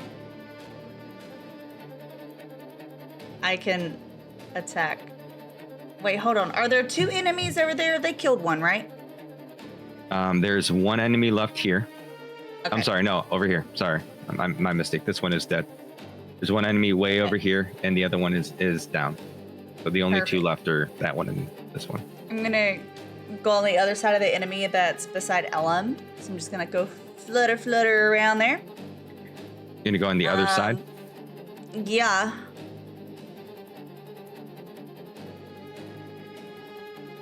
Okay. I against just all imagine Echo. adversaries. I just imagine Echo kind of like, since he's flying, I just imagine him like,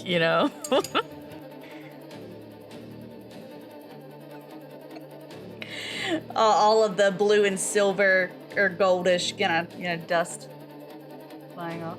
I guess I technically didn't have to fly around, but it's fine. We're gonna go with it.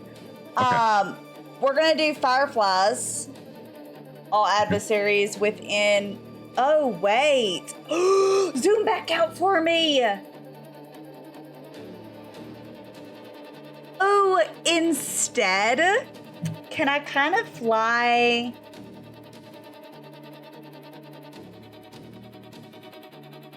Wait, no, the one by Oleg is dead. The one by Oleg is Right. dead. Yep.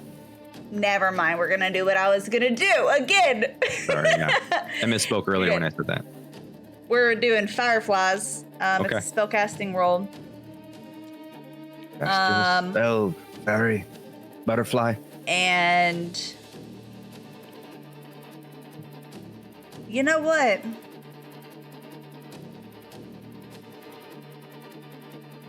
No.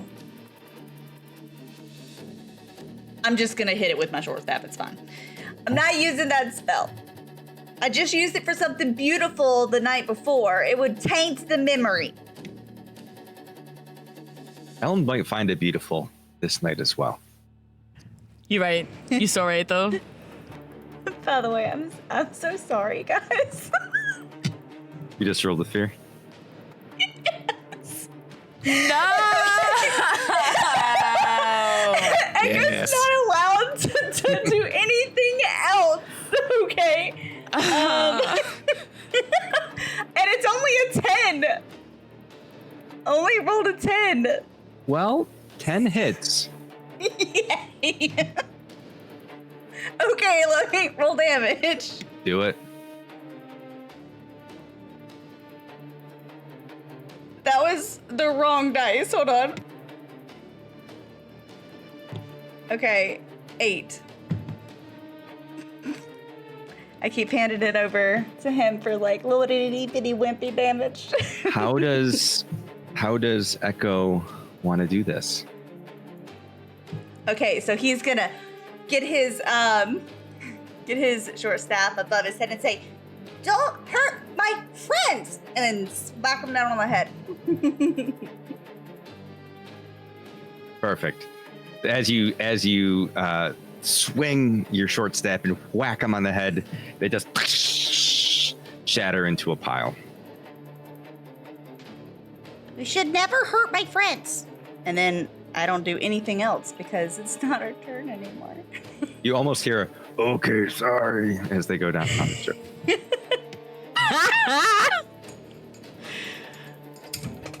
All right. Oh, that was with fear. So that's back to me. I'm going to go ahead and... actually, I can't do anything else if I do that, can I? I'm going to clear this restriction. We joked about being double restricted. You can't be double restricted, right? No, I don't think so. Okay.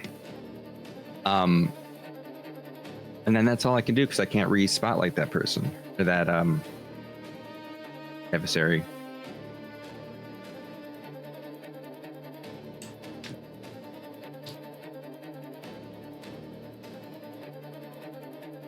So spotlight's back to you. Wheel, then gonna swing at it. Only fair, it swung at me. It's true.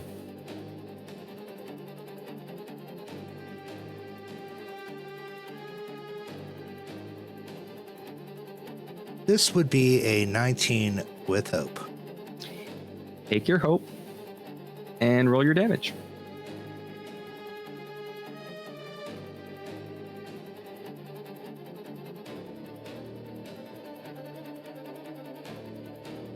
I love being orc. That would be a 14 damage.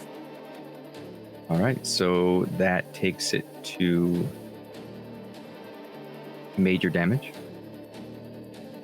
Takes 2 hit points.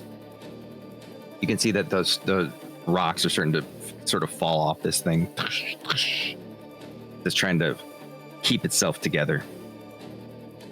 May I also stab at the creature with my dagger? You may stab away. Ooh, not very good. It's with hope, but it's only an 11 with hope. 11 doesn't hit. So as you swing, your dagger. No, actually, you have a rapier, right? That's a dagger. Oh, it is a dagger. Okay, your dagger sort of just slides off the side of the stone as it tactfully sort of moves away, sensing you coming up from behind it. That's back to me. It is going to attack Throg.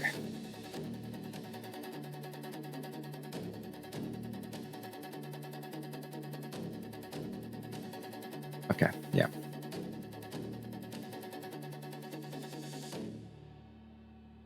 $21. That'll do it.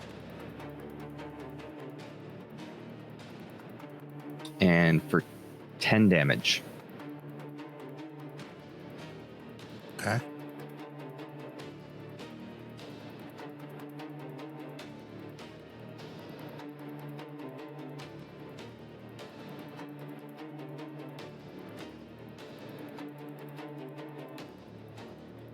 All right. We're the only two that I have somebody to play with, right? Mm-hmm. Right now. Okay. There might be some casters who might be able to make it that far, but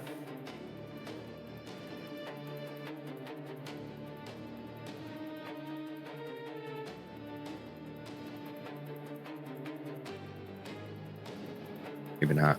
Let's see. Well, what we Echo's got. not allowed to do anything anymore. I do have a far range ability, I believe, but I don't think it's very good.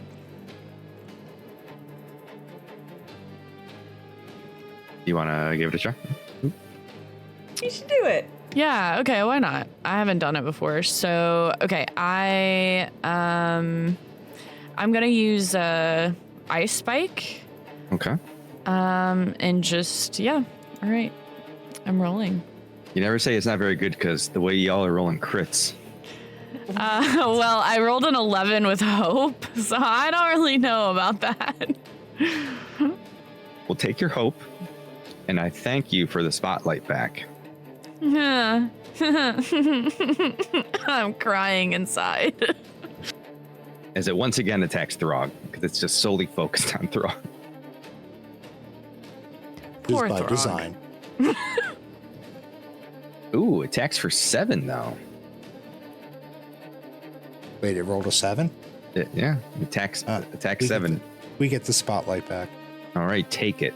as it swipes at you and you parry it with your improved battle axe. Yep.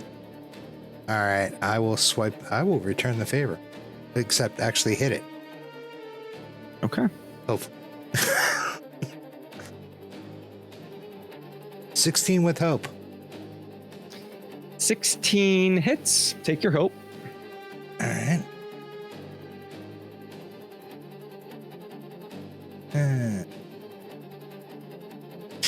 I love this. I love this so much.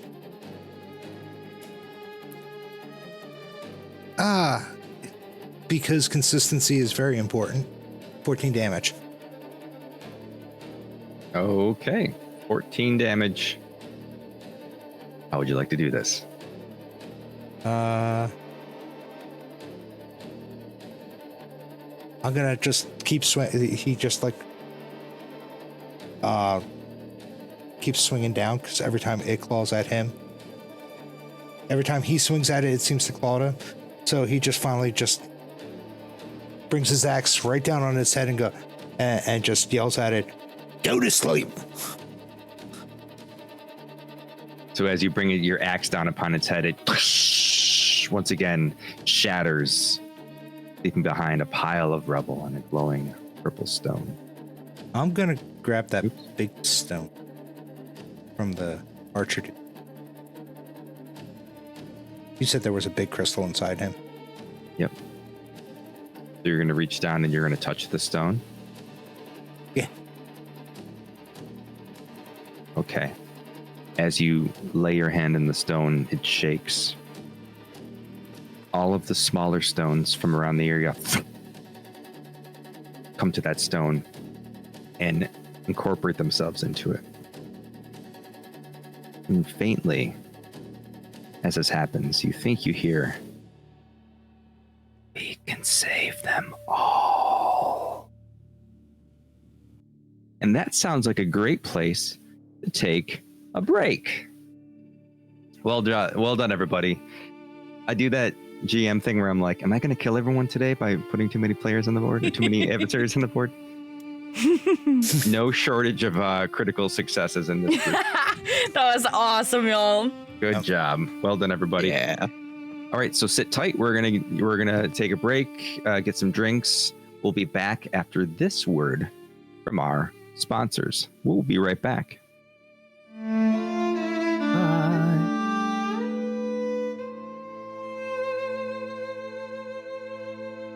We are back from break. I hope you're still with us because we have some exciting Daggerheart to play for the rest of the evening.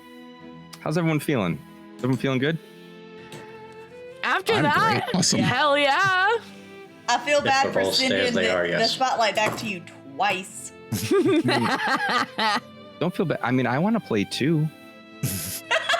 Let me play. No. You can spend fear. You can spend fear to play. You can spend all his fear Spend to all the play. fear you It's want. cool. That was a perfectly timed intermission because the cups of tea and the Oktoberfest were definitely getting to me by the end of that. All right. So you have successfully defeated all of the Shattered that were coming into Brackenford, but there were some casualties. Some of the townspeople were taken, but we're left in the middle of the square with Throg holding the stone that's whispering. What did it whisper to you, Throg? We can save them all. We can save them all. I look at the stone and go, all of who?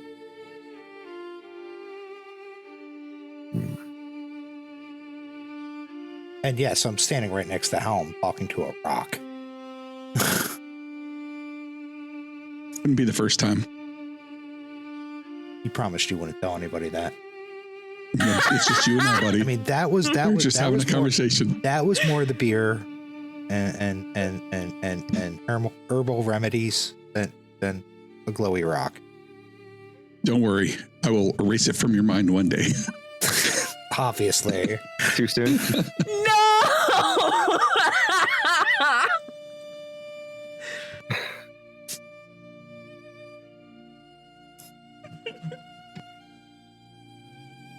Wow.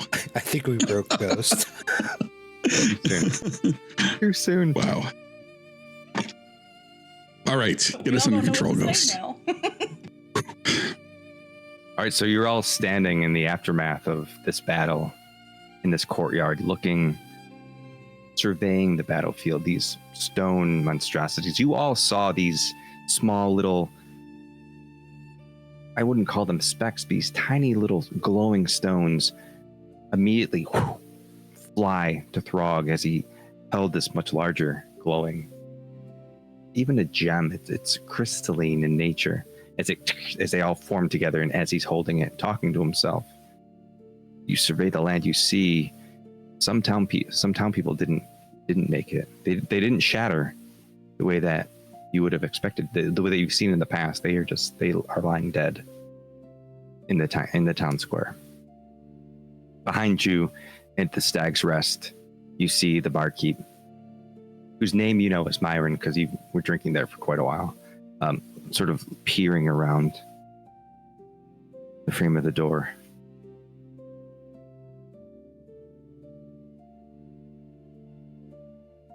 What did you say before we took a break?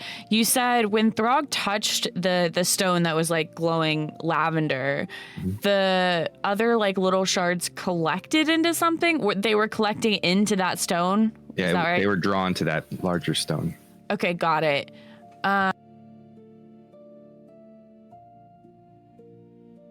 If it's okay, I would like to... Elend is going to... push themselves over to where Throg is holding this stone. And I would like to see if Elend is aware of any of the magic being used in this stone or having encountered anything similar to the stone or the aspect of like the shattered zombies, anything of that nature. Okay. You're using it as, have you studied it? Have you encountered it? Are you remembering? So give me a knowledge roll. Awesome. So I'm going to go ahead and a hope, if I can, to use my experience. I build museums in my mind, so I'm going to, kind of meander those museums and roll with knowledge and see if I can possibly figure some stuff out. Okay.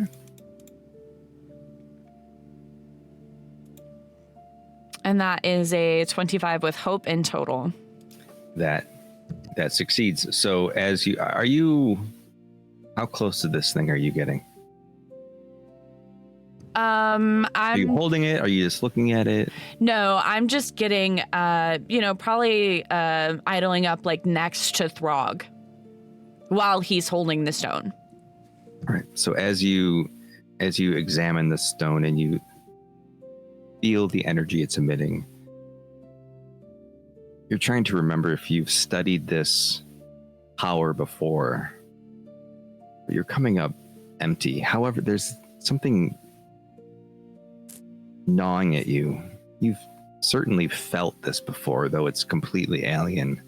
It's sort of the same power that you felt when Nixarath rose from that vortex in the council hall. I was going to ask if the voice sounded familiar, or from like any visions, any of the stuff that went on in the hall. No role necessary. Nothing. It didn't strike you as the voice of someone you knew or a voice that you've heard before. It just felt very, almost like a whisper, ghostly, more almost music on the wind. Very subtle, very quiet.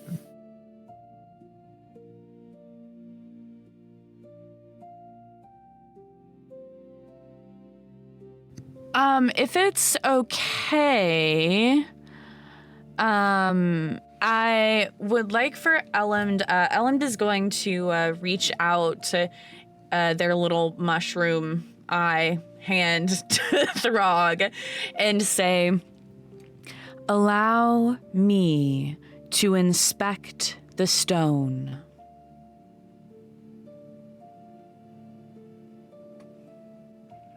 Frog will nod and just hand it to her. Them. Sorry. No, you're good. So what I'm wondering is if Elend experiences anything while they're touching the stone rather than just looking at it. As you touch the stone,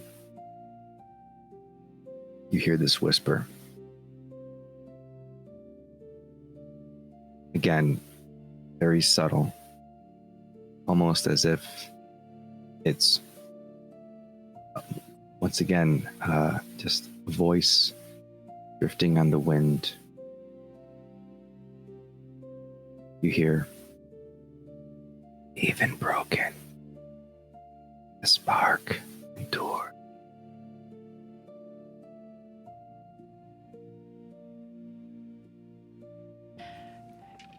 Can I use my my divine mark card? Mm-hmm. So I would like to go ahead and Would you, because it's a homebrew item for this series, would you let everyone watching know what your card says? Absolutely. So I have a Divine Mark card, which is an ability given to me as Elend from the Divine Mark that I received at the very beginning of this mini-series. This Divine Mark is called the Mark of the Whispering Mind. I can spend 3 hope to roll my duality die to determine which of these features is used. If I roll with hope, I'm able to peer into the strands of fate. And of course, our GM Ghost is going to describe a vision for me that reveals hidden connections between people, places, or events.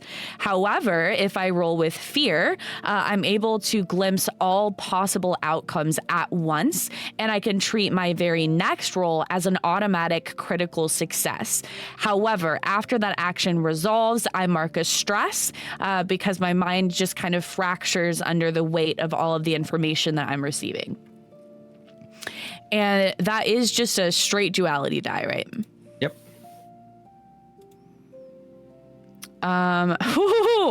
I rolled a 15 with fear. Okay, I am going to take that fear. Boop. So as you hold this, you're still holding it, right? Yes. As you hold this stone, and you feel this tug from your divine mark, which sits atop your mushroom cap. This bright light within your mind flashes. You see a vision of pure white, and it slowly fades to this erratic, fast-moving picture. You see children playing. You see an old man working on a wagon. You see a farmer in the field. You see soldiers killing their enemies. You see an old woman rocking her grandchild for the first time. You see shattered beings mawing at mortal beings, pulling them to their hunters, to their leaders. You see all of these images all at once. It's too much for you to bear. It's almost countless memories of countless people, countless voices all at once, causing a dissonance in your mind. You drop the crystal ting, ting, ting, ting, ting, ting, on the ground as you reel in pain, holding your head, and you mark a stress. Got it. All right. Interesting. Echo flies over.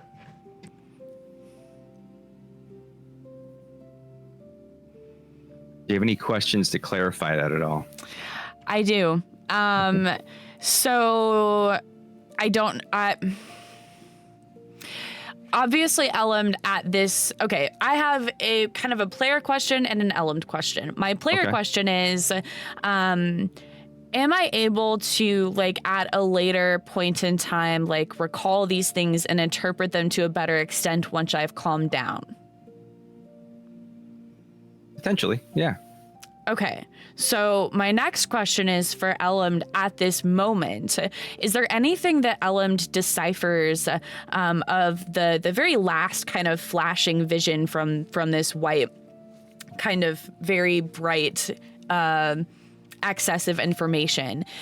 You said there were shattered beings, or the shattered mawing at mortal beings, and you said holding them to what? Like pulling them to their, it's very similar to what you saw here, where there was like a very much a leader, like a hunter in the middle of it all, and these shattered beings are bringing the mortals to their hunters. But there isn't a last vision. The big takeaway from this is that Elend is seeing everyone, everywhere, all of the things all at once, all mortal or otherwise beings. Okay. All right. Let me take a quick note here. While they do that, does anyone else want to go?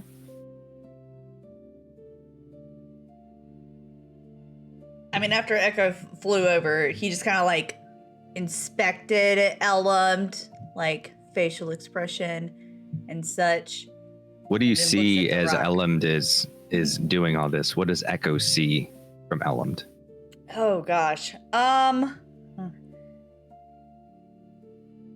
You know how whenever like you go into REM sleep and like your eyes kind of go like that? I imagine that's kind of what Elend is kind of doing, but like it's all of their eyes. I love that. And he's like concerned for his friend, you know, because all of the eyes are shaking. Just like an all around global nystagmus. His eyes. Nice. Yeah. No, go ahead. I was just going to say, when Ellen drops the crystal, Throg will just pick it up again. Throg once again hears the voice. And save them all. All who?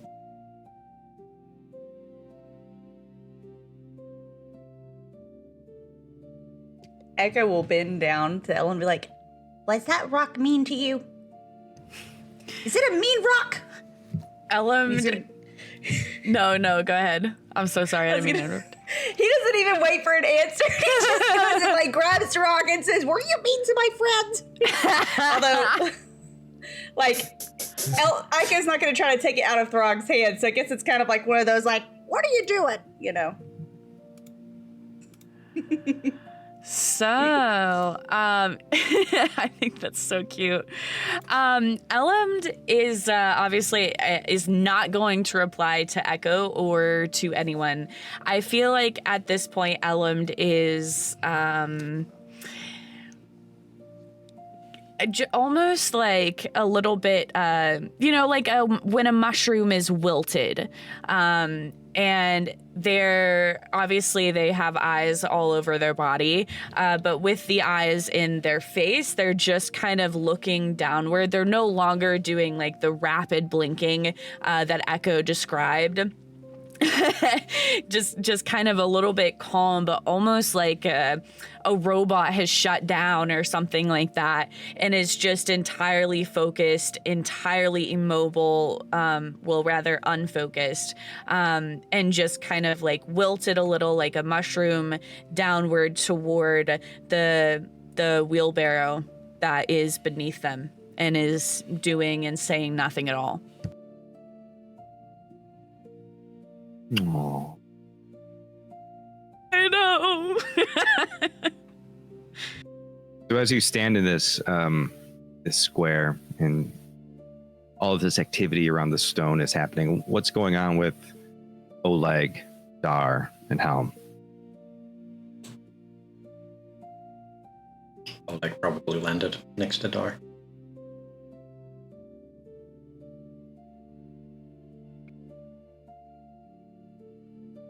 I'm just watching what's going on.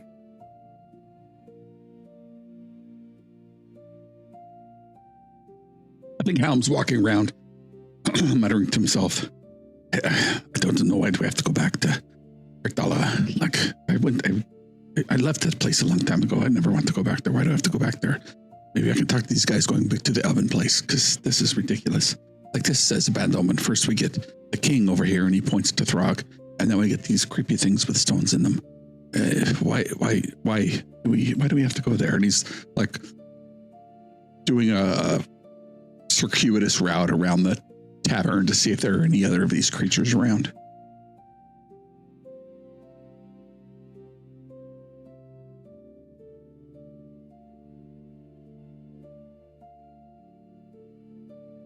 So as throughout all of this, since the shattering, since it grew dark in Lunastra, there hasn't really been a full daylight. There's still very much a sun. It still appears, it sort of peeks out over the horizon, only for a few hours later for it to go back down. Never creates full daylight, but from what you can tell, the sun is starting to peek over the horizon for the first time. It seems like it's the beginning of daybreak. The villagers of Brackenford are starting to collect themselves, collect their dead, start to mend their wounds, start to pick up. Some of them were expecting this for some time. This is what they had been fearing, what they had heard about, what they thought their cliffs would protect them from. Clearly, they were mistaken. How does your group proceed from here?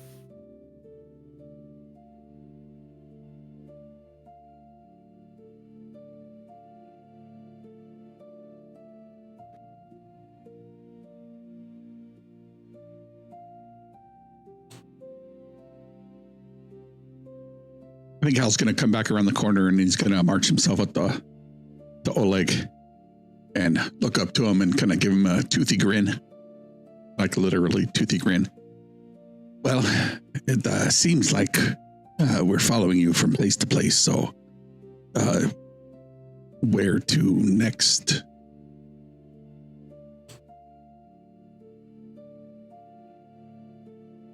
Well, we got this far with a vision, I guess. We should go to the next one. And the next one is to the southeast, to the Elven Kingdom. Is that correct? I think that's what the, whatever his name was, saying. That handsome young man, who was almost as handsome as me. I won't go that far, but aye. Okay, I appreciate the compliment.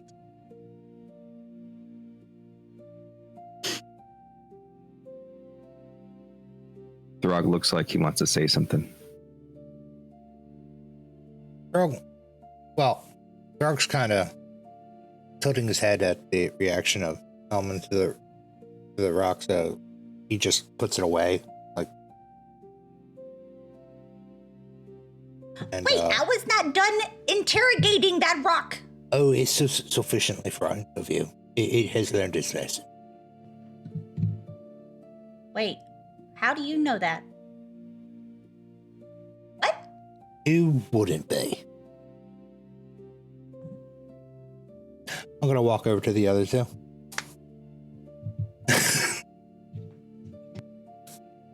So, what's the plan? We should probably try to get some rest before we go to the next place, right? I don't think Elmon's in any condition to travel. Go for a nap. I believe Oleg said we're going to the Elven capital to the southeast. Oh, shock. This place is hey.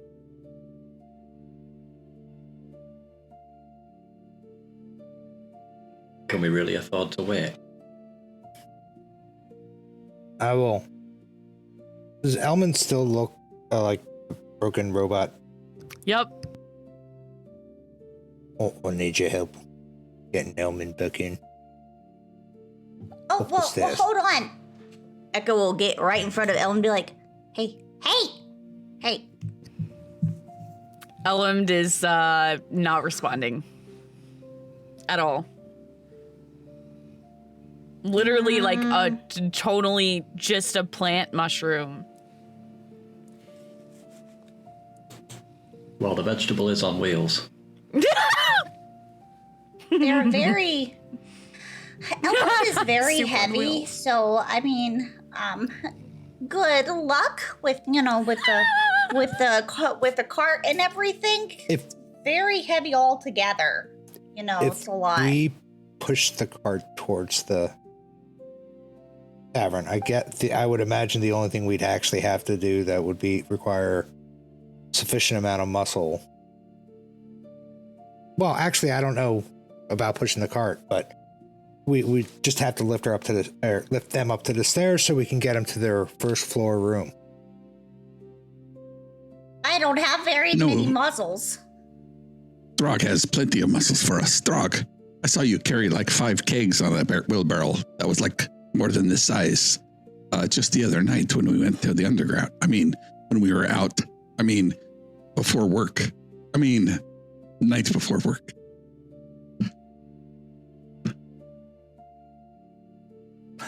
I'll push the wheelbarrow over, like very, because of the cobblestones and the uneven pavement, and very gently, and like get Elman over to the steps, and then I'm just like, I will try to lift it up onto the stairs. You give me a Wheelbarrow. strength roll. Yep. I'm gonna stabilize Ellen. Is that to say you're going to spend a hope to give advantage? Oh, let's see. You don't have to. Sure. Yeah, we'll do that. That's fine. I'll still have 3 hope, so it's fine. I like to save 3. All right. Here's my piece of strength. I'll have a 15 with fear. Ooh. I'm going to blame you because you have me. I'll take that fear over here somewhere. I took it already. Mine was a D6. It had nothing to do with them 12s. What did you roll for your D6? Oh, you know what? Actually, hold on for a second. Did you add the D6 or no? I did add the D6, but I okay. forgot about my reroll.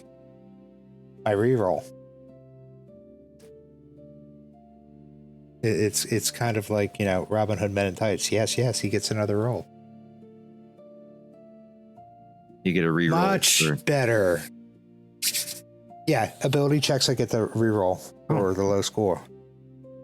That would be a 24 with hope. So I take back what I said. All right. It was groundless anyways.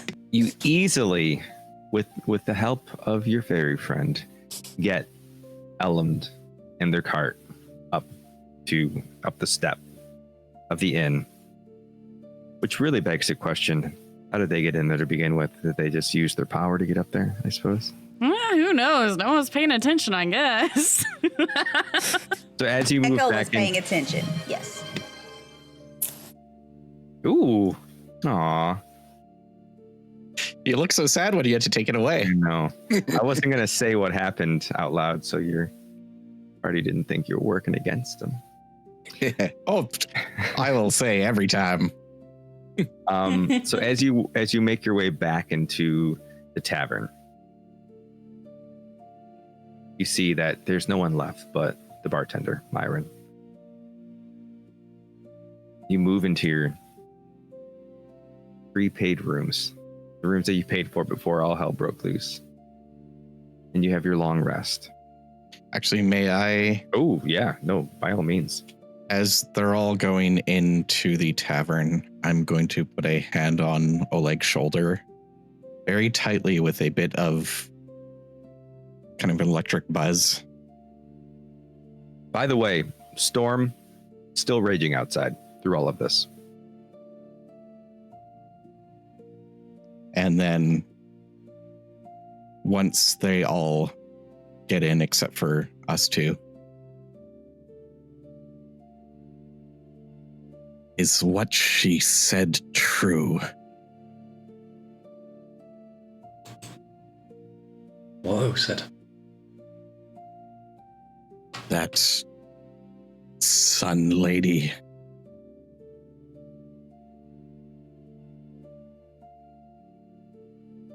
Oleg looks at the ground and then back to Gar and says, all of it.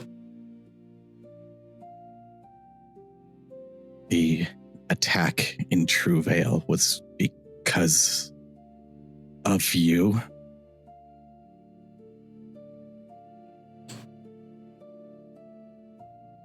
They were looking for me.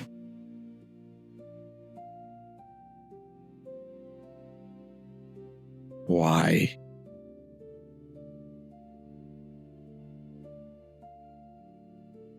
Because of what happened in Corvallis.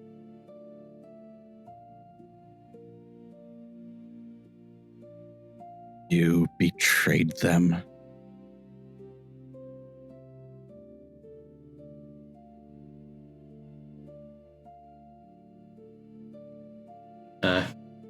Me and my brothers, we joined up. We needed food on the table, so we took whatever work we could.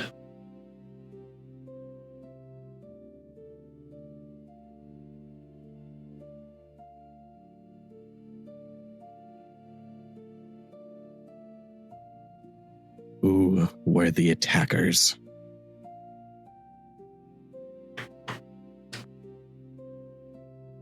They cut me down before I could properly find out, but from what I understand, they were from Regos.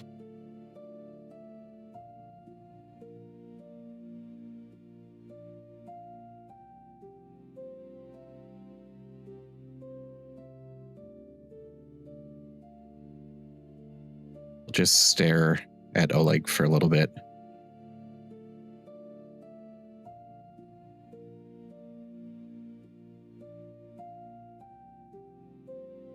If we find them, you will help me kill them.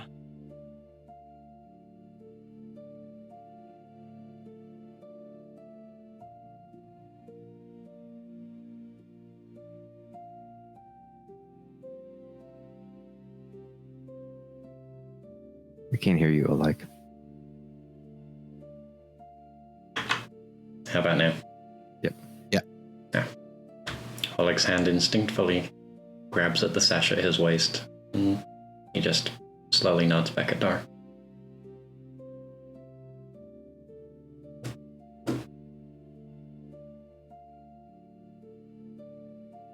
Good.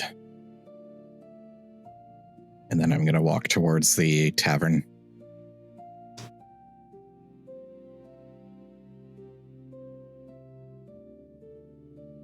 You notice by the end of your conversation, the storm outside begins to subside ever so slightly. Thunder gives way to a drizzle. As you retire to your rooms, your 3 rooms, for your long rest. Who's doing what?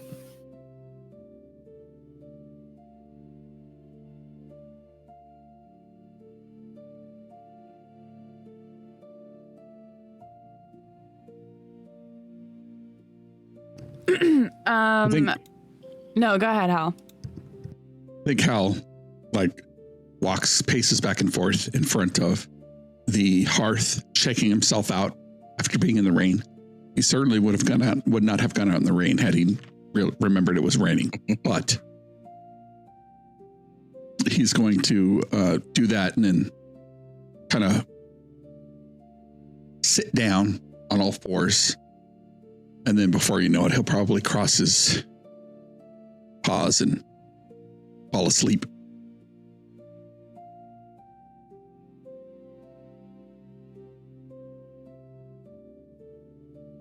Throg's pretty much just going to go to the room and like crash. Like not even take off his stuff, just as soon as he gets like within distance of the bed, just fall forward.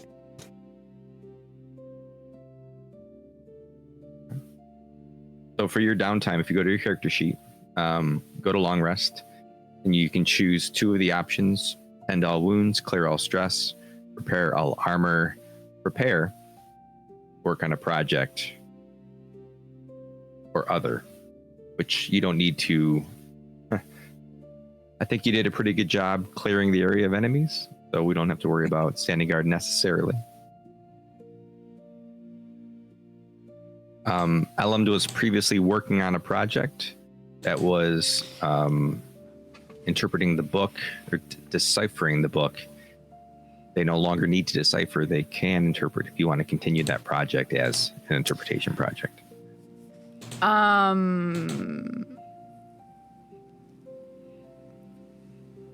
If so I assume that according to like, Daggerheart usual stuff, it uses a countdown for something like studying the book. Is that correct? Yeah, normally. So would this countdown like restart if I started a different project?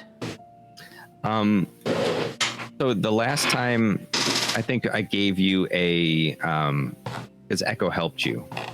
Right. But I think last time we gave you a small lore drop as opposed to doing a countdown.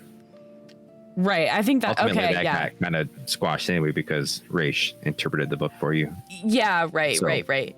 Yeah, so I would say no matter what, you're kind of starting at. So let me. So if I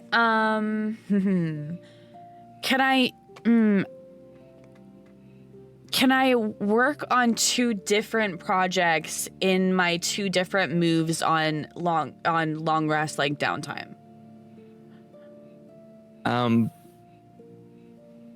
Yeah, I mean, it's your time to do with what you want. I would say that's fine if that's what you choose to do. Because what I'm thinking is, I mean, it will depend. The first project that I really want to work on is deciphering the information that I was overloaded with when I used my ability, the Mark of Whispering Mind. Okay.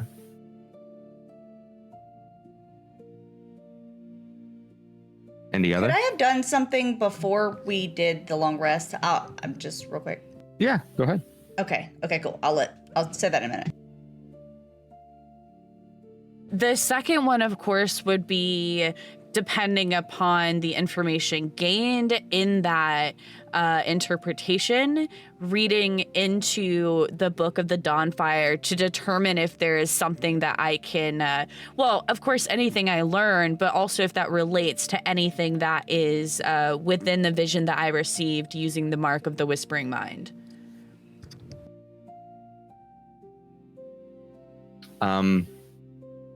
Well, so it would be a countdown, so you wouldn't glean any information right off the bat. Okay. However, you could at some point, unrelated to a rest, ask that same question, just as an action roll.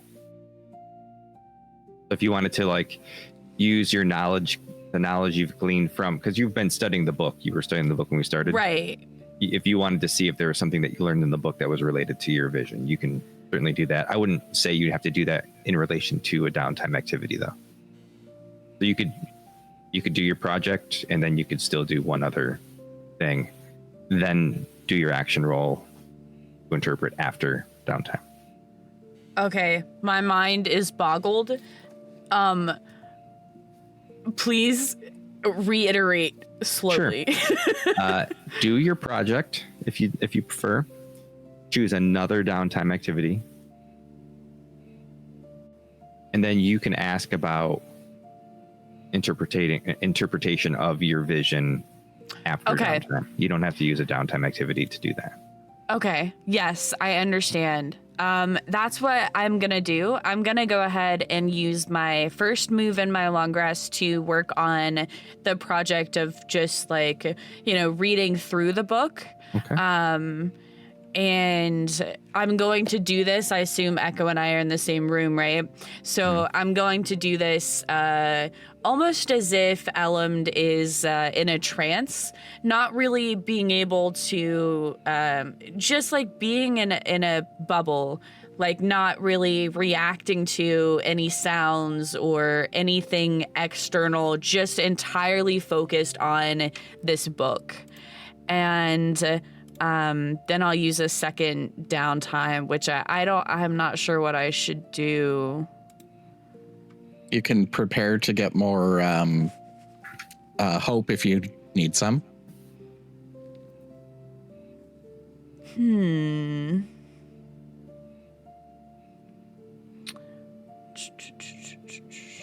I could prepare with Elmd.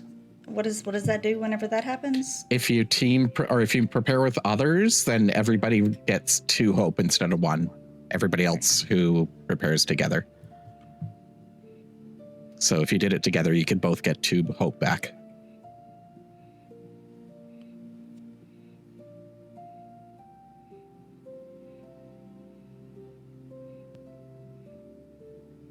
I think that's what I would like to do, is I'm going to go ahead and prepare as my second move.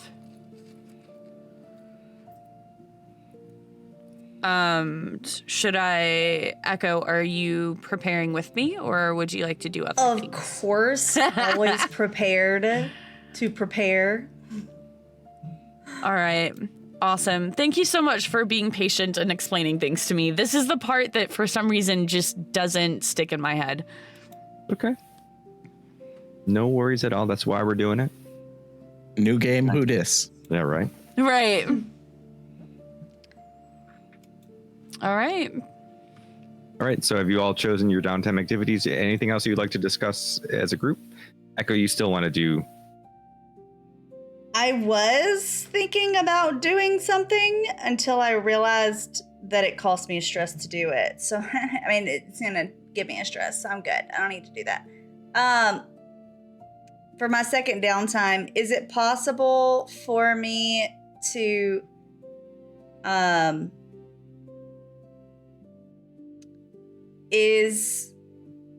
can't remember during the battle. I know that Elmd was either hurt or took armor slot damage. I don't remember which one. Can Elmd fix one of those, whether it's the tend wounds or repair armor for Elmd? Yeah, I mean, if you want to. Yeah. Sure. You can heal other people as well, or fix other people's armor, I believe, if you use yours. True. Okay, because I don't need it, but I have a second move I can do. So it actually does give you the option when you open up repair armor or heal wounds. It actually does give you the option heal others, fix others. Yeah, you can do this to an ally's armor instead. Yeah, nice. Was it your armor? Yeah. In total right now, yeah, it was in this combat the armor that I used an armor slot. In previous things, I still had an HP marked and a stress marked, so.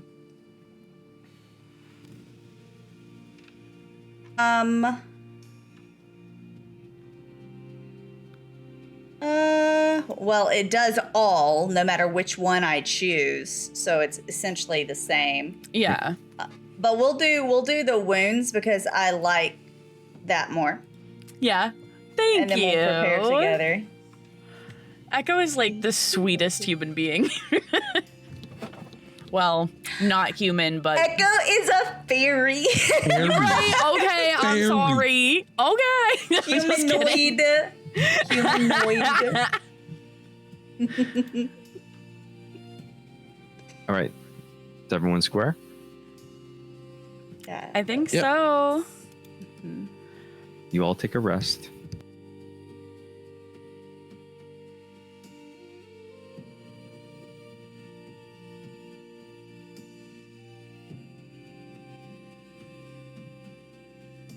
Up rolling.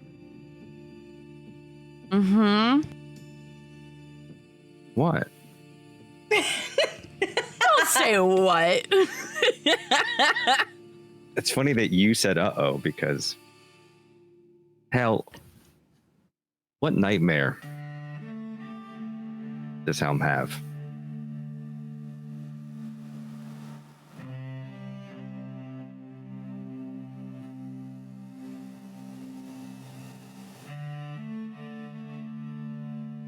You picture the back of a Qatari female running, young, youthful, through the jungle. This camera follows them as they dart from tree to tree, trying to keep up. You hear the huffing and puffing of their breath as they run from tree to tree, and the female Qatari climbs up some wooden stairs that are wrapped together with vines, and this little person following behind them makes it up to this home. And then you hear the in a younger female voice, "Mom, he won't stop following me."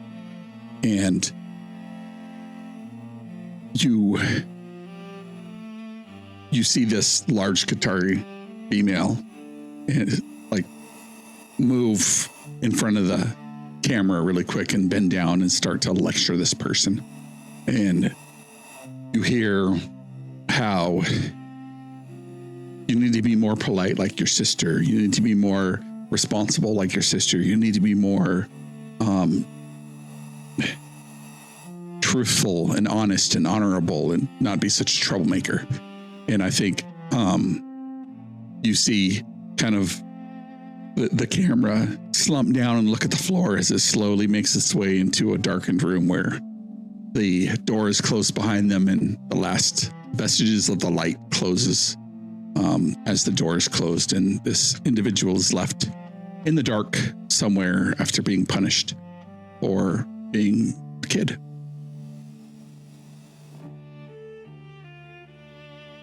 And in that moment where young Helm, this young individual, whomever they are, sitting in the dark, from where the light came to a sliver, suddenly, very slowly, two glowing blue orbs appear. And the light reflects the face of a scarecrow. How does Dar interact in this vision?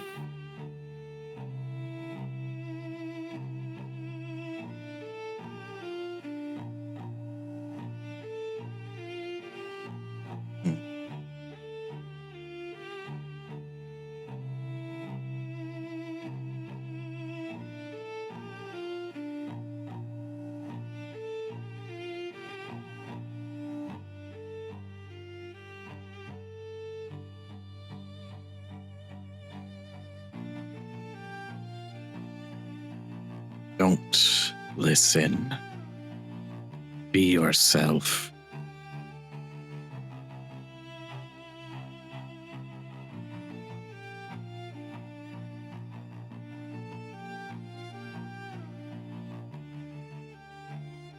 What happens next, Helm?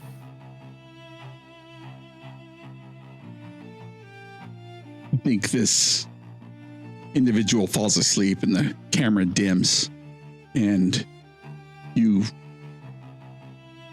flash forward several years, and this person is in a large city. Lights dot the landscape, and you hear as they walk out the door, "Make sure you study hard at school."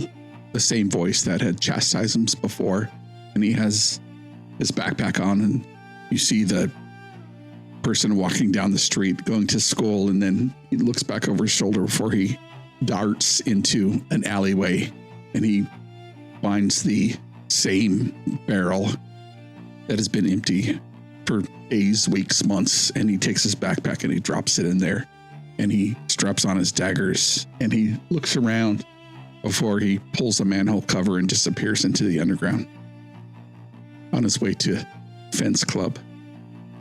The first rule about Fence Club is you don't talk about Fence Club.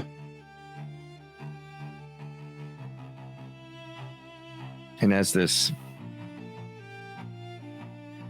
figure comes down the manhole and runs off, Dar, you're left standing, watching as this young school beastkin child bolts off in the opposite direction. And you're struck by this thought, by this name, this nickname. Saint Flicker.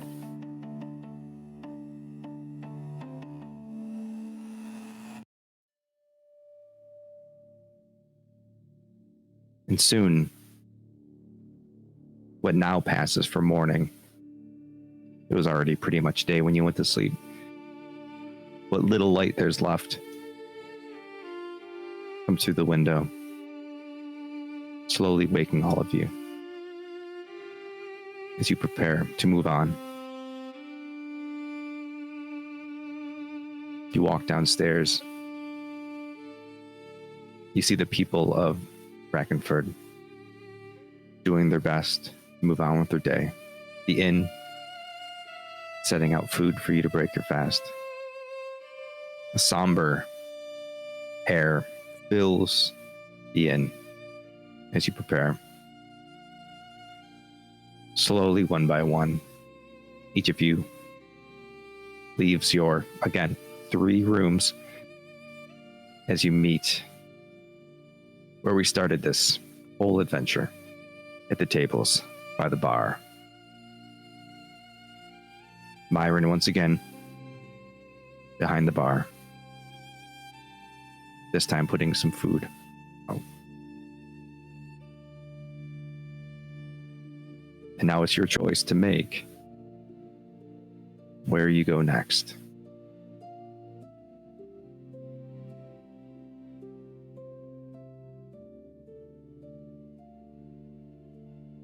As you come downstairs, you see Dar standing motionless, looking at the stairwell as you descend. And your eyes connect with what passes for eyes for Dar. And you see the Dar is staring at you, watching you walk down the steps. What feeling does Helm have in this moment?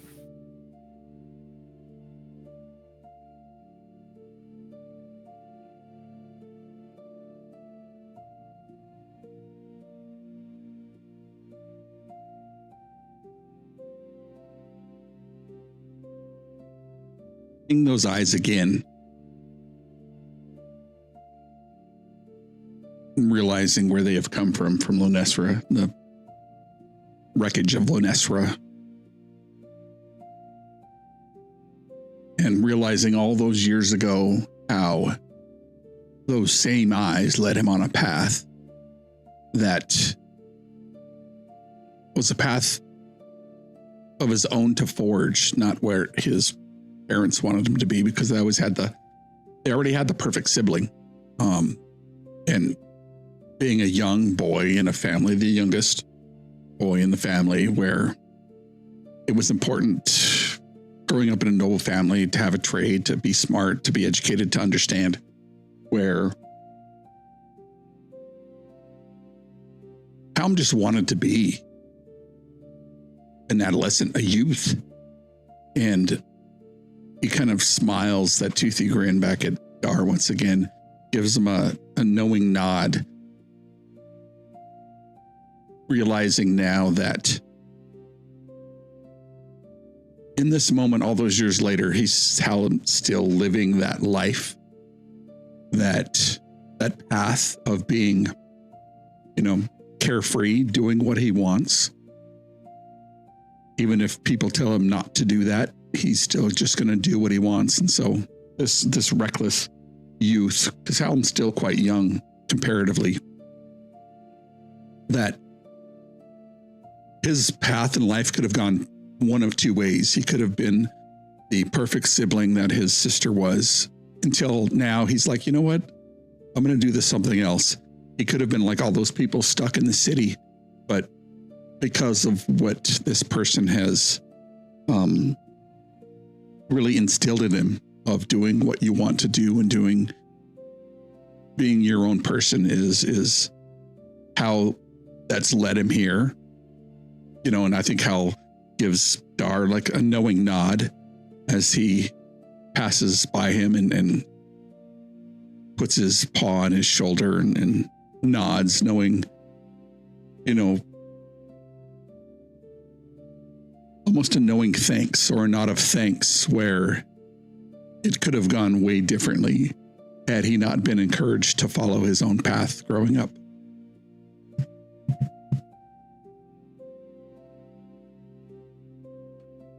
And as the rest of the party comes together as you stand with Dar, the barkeep is behind the bar, asks, will you be checking out today then? Where are you headed next?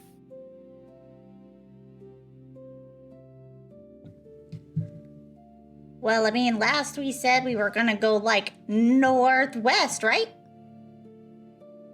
Oh, up to Regos then. I'm pretty sure that's what we were talking to the dude about. Yes. Oh, yeah. It's not too far. Just maybe a week's travel. There may even be a cart available if you check around the corner as well. If you have some money to spare, you could make your travel if you have things to carry. Or I know that we're in a bit of shambles at the moment, but That we were, and he looks towards Throg and Oleg. I thought we were going to the Elven capital to the southeast. But, Oleg here is the one we follow, right? I don't know. I just remember what we talked to the person about that had the book, that travels throughout all time and stuff, Like, when we were talking to him, we were gonna go northwest. I don't remember us talking more and changing that. Dar is just staring at Oleg.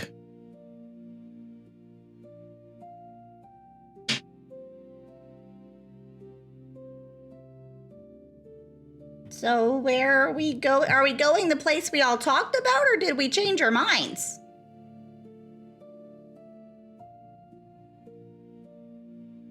whose vision are you chasing?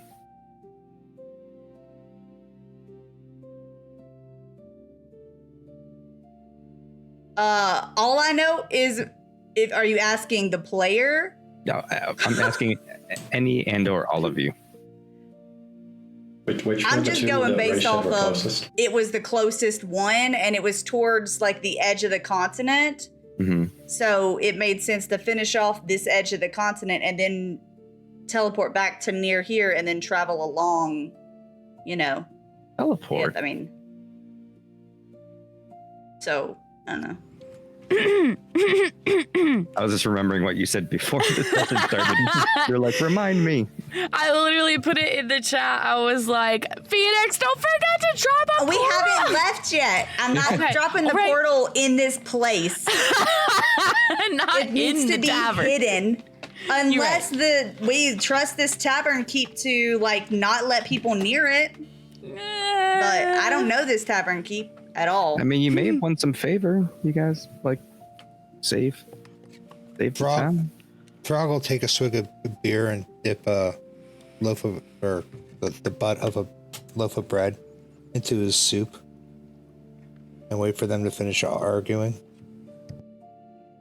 And then kind of just look at everybody and go, I do believe we were going to Royal first was kind of a roundabout way and we'd have to back all the way track here.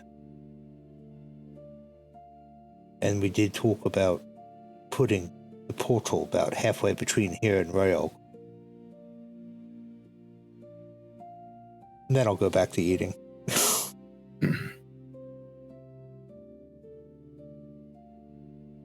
I swore somebody said we were going to the Elven Kingdom last night. Alex says nothing but stares at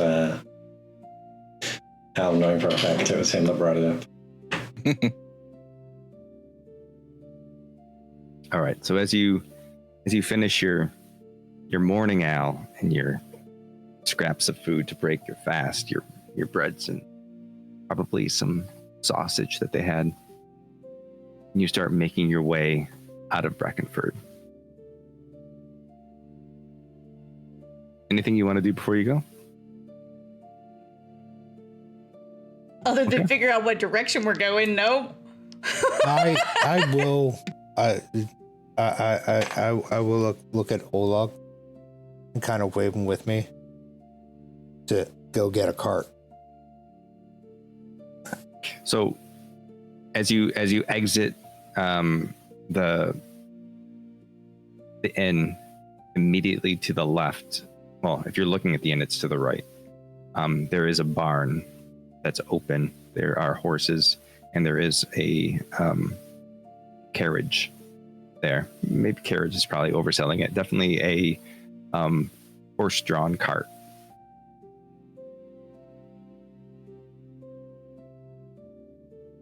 Are you there? How much to rent the court? We're just going up the coast a bit. There's nobody there to ask. It's just...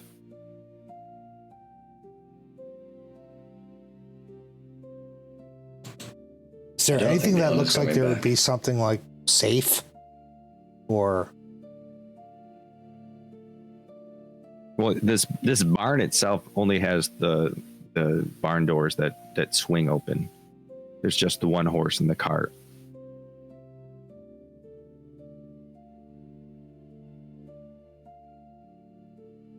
It's a brick building, if that helps at all. Give me a handful of gold, please. Yep, he just opens the bag. Do we need to see if they have food for the journey? Oh, I'll go back in to the tavern. And what did you say his name was? Myron. And Myron, the gold, say there was nobody over there to talk to about renting a car. How much gold do you give him? Handful of gold. Okay. He says, "Oh, yeah, of course, I can definitely help you out with this. Then, sure. I'll see that if they're still alive, that this gold gets to them. Sure." Clearly, he has no idea what he's talking about. He doesn't know whose horse it is necessarily, or if that person is still alive. But he takes your gold. You have any provisions that we could purchase? No, but if you'd like, just across the way, there's a general store. You're not sending me to another dead person, will you?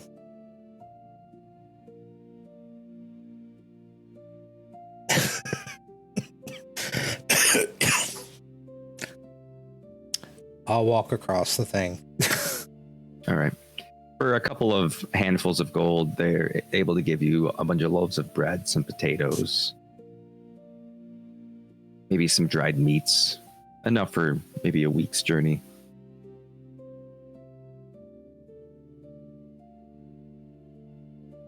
All right. Okay.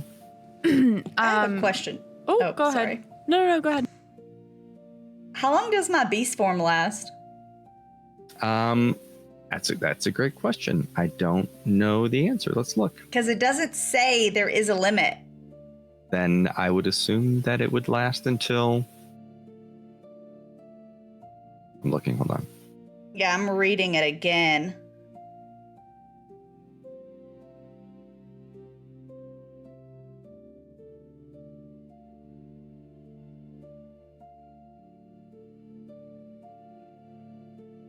It doesn't say. I would take that as long as you'd like it to. And instead of inviting along another mouth that we have to feed, Echo could just turn into their horse form. That's wild. It's a Clydesdale horse. That's crazy. Well, Can you that's speak? wild supposed to be a pun.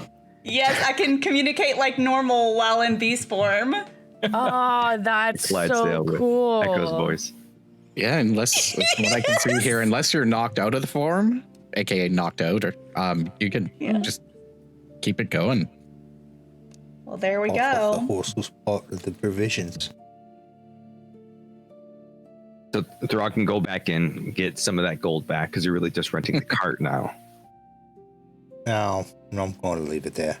Echo, how does your horse form appear? If that is what you're doing. Well, let's see. I imagine like Echo. Hold on. I have to look at a picture of Echo real quick. Just a second. Okay.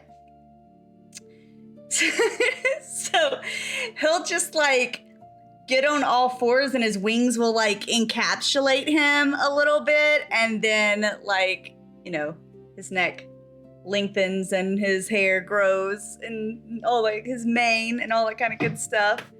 But yeah, he'll get on all fours and then his wings just kind of like tuck around him a little bit as he transforms.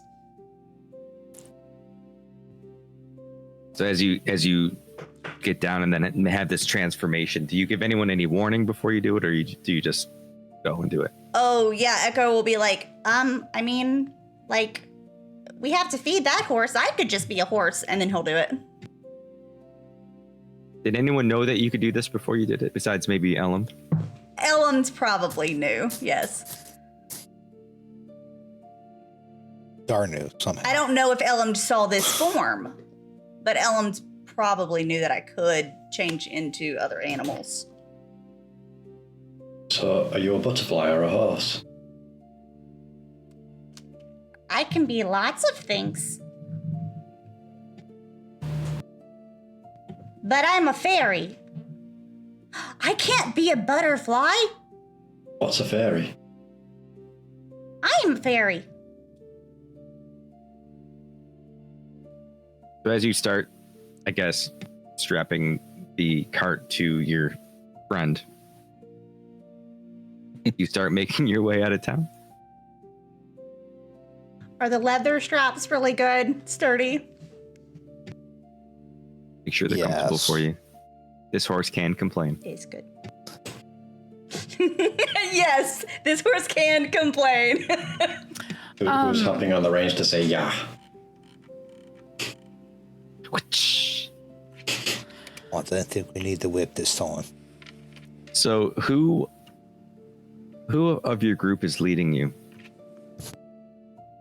The horse.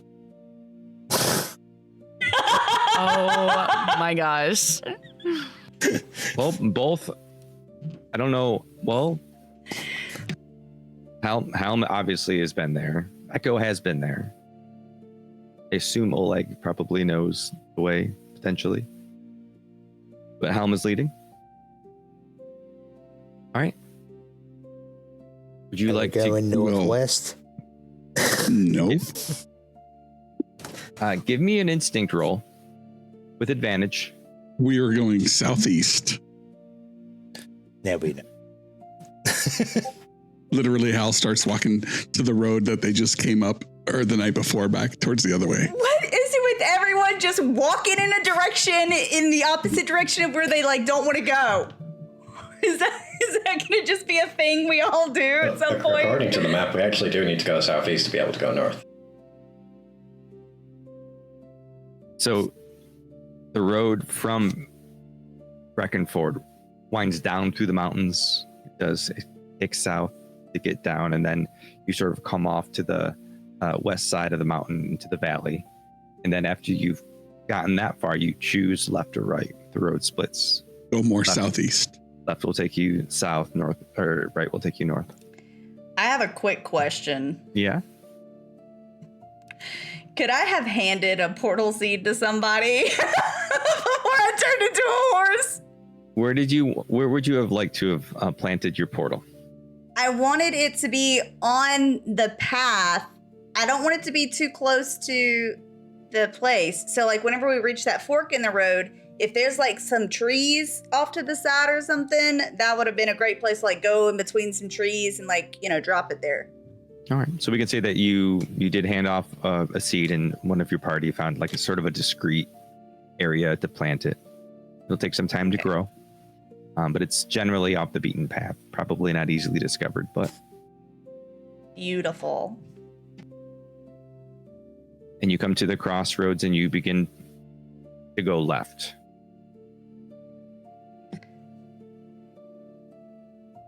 So is there a particular reason why we're going this direction instead of the direction we all agreed upon? Because this is the way to get to the place we want to go to. But that's not the place we were going to go to. Gotta so go there eventually. it's not. I thought we talked the book wizard that we were going to go to the north. Yeah, the northwest, and we're going the opposite direction. All right. It's very how can confusing. how can we do this? Let's do. How many people are you trying to convince? Hal? Who is Everybody. who here needs convincing? Let's start there. Me, I just want to have y'all imagine the Cloudsdale horse mouth opening up and down. I don't understand. Okay, I'm good. Oleg's a wanted criminal, so he doesn't want to go either. Okay. Okay, so Oleg and Hal don't want to go to the northeast. How does Elmd feel about this direction? I am very familiar with this area for multiple reasons. How do you feel about Helm's potential deception to try to get people to go to Elthwyn? I don't particularly care. I don't think that Elmd has a real care about it. I mean, we have all these places to go to anyway, so it doesn't really matter which one is first or next. Although I do think that because of Elm's previous encounters, they probably have an idea of what Helm is doing and why he specifically, a general idea of why he may not want to go in this direction. All right, so this is what I want to do. Anyone who needs to be convinced, I want to do a group instinct, right? Yeah. No. Yes, group instinct. Okay. Against Helm's deception. So who needs to be convinced? Elm doesn't really seem to care. Oleg doesn't care. Dar, Throg, Echo. Who wants to lead this group role? I do, but can I use? This is not a negotiation. I mean, yeah, That's so that good. seems- yeah. And this is just to be convinced. You go. And So- I mean, Echo use- just wants to know why. Like, Helm, what do you want to use? I have an ability called Deft Deceiver, which allows me to spend a hope to gain advantage on a roll to deceive or trick somebody into believing a lie that I tell them. Okay. Yeah. Spend that hope. You guys are so adversarial. I love it. All right. So Throg's going to lead. Okay. So I'm gonna I use need my- Dar and Echo to roll instinct.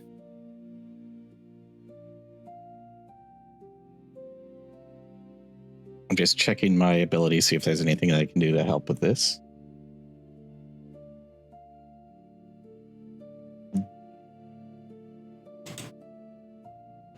And Helm, you can roll whenever you're ready, because you'll set the difficulty. All right. I will.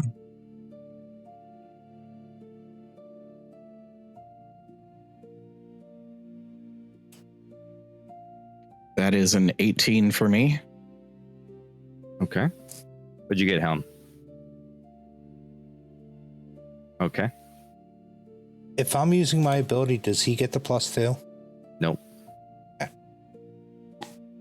I'll tell you how it all plays out when we get to the end here. So, Echo, roll instinct, and if you have any experiences you want to add, speak now, or forever hold your peace. that has to do with not being convinced to go there? Definitely not. Okay. So just I don't- roll I your don't have- instinct roll. That, well, mine is a 13 with fear. Okay. This is reaction, so technically for you two, there's no fear or hope. Yeah, okay. All right. So Throg, roll with your experience. Okay.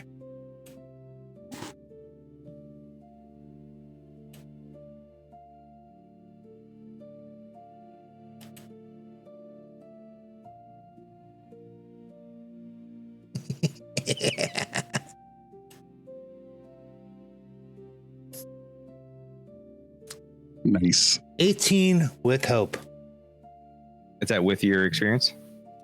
Yeah, that was the +2 for my experience. Okay. So you also subtract 2 because neither Dar or Echo met the difficulty of 23. You also failed. But you gotta hope. You all gotta hope. Helm, what was yours with? Mine was with fear. So you're in a panic because you're stressed about potentially having to go to Carthala. But while you're lying to your somewhat newfound friends, but Throg you've known for a while, you mark a stress. And that's it. Helm has convinced you all that the way to Elthwyn is the way forward. Well, I mean, that makes sense. Elland and I made some friends with some people in the Elven area, and they have a library with books. Yeah, that would be good. You like books. Both of you like books, don't you? Well, yeah, but Elland has like the coolest book in the whole world now. Or more like all the worlds. All right, so as I mean, you turn, perhaps they could have additional books like that at the Elven library. Would be good, yeah? Well, I really only need information on magics that affect other magics. But sure. I mean, the Elven people are ripe with all kinds of different kinds of magic. Is that that's what they say, don't they? Yeah, they didn't have it last time I visited, but they might have written a new book and had new discoveries. But okay, let's go. Plump, Oh, plump, so plump. you know the way. Maybe we should follow you. Well, I mean, of course I know the way. who's leading this expedition to Elthwyn?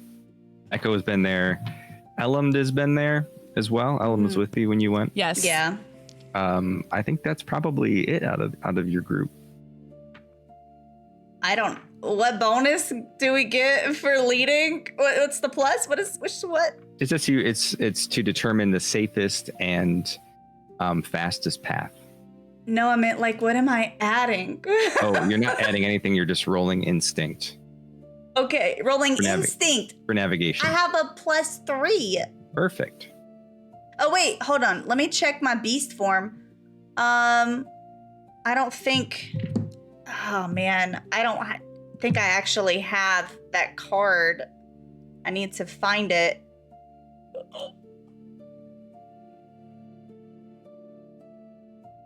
Because you get pluses to certain things depending on what beast shape you're in.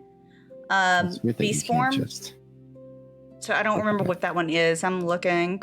Oh, beast form has its own tab. Select a beast form. And you're looking None at of them. None of them were in there whenever I looked. They might just not be shown to me. your nimble grazer. Is that what it was? No, that would be like a deer. It's a level 2 one. I just got it. I'm trying to find it. I'm so sorry. Mighty Strider. Yeah, that one. Okay. So I have... gain advantage on navigate. Yep. So roll your instinct +3 with advantage.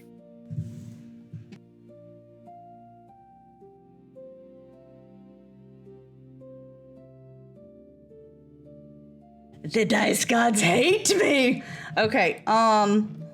It is an 18 with fear. I will I take don't know if another that fear. matters. Look at all that fear I have. Wow. I know, and half of them are from me. No, I just took my fear from Helm too. No, how about we maybe don't look at them? Let's just like turn our eyes away and pretend they don't exist. Maybe. I'm gonna move them up here. My eyes will be good. Okay, so we're hitting about the 3.5 hour mark. We're just gonna close out the session, and then we'll deal with what is to come after. I'm gonna rename this episode, and it won't be a part 1 and part 2. So if she got a low navigation, we might end up in the Northwest anyway. No, Echo got 18 though. Yeah, But- it was an 18. Potentially. Okay. Just asking. So it winds down. We already left the mountains. There's these roads with long switchbacks. Each turn carries you farther from comfort of the timbered roofs and the familiar hearth light. The storm that broke earlier upon the village still hangs in your memory. It's not the thunder and the rain, but the tide of shattered souls that swept through its streets. The echoes of that night cling to you as you descend into the valleys below. The first days of travel bring only silence, but not the peaceful kind. As you start headed back towards Lunesra, villages lie empty. Doors hang open, meals left half-eaten on abandoned tables. The air is still, as though the people vanished in an instant. No bodies, no signs of struggle, just absence. In some places you find the faint shimmer of violet dust clinging to the earth, drifting like ash. In others you hear nothing at all, not even birdsong. Here and there, small bands of shattered haunt the road. Disparate, broken, nothing like the organized horde that you've encountered in Brackenford. They move sluggishly, aimlessly, as though figments of a larger will. Yet when they catch sight of you, their hunger sharpens. They lunge with sudden purpose. Each fight leaves behind a faint violet embers that linger slightly too long in the air before dissipating. Can't help but wonder how many souls have already been taken. How many sparks extinguished to fuel the shattered god? As you push further, paths wind along the countryside, mist clinging to the undergrowth. The night begins to fall. As you approach somewhat of an opening, you see the glow of firelight flickering.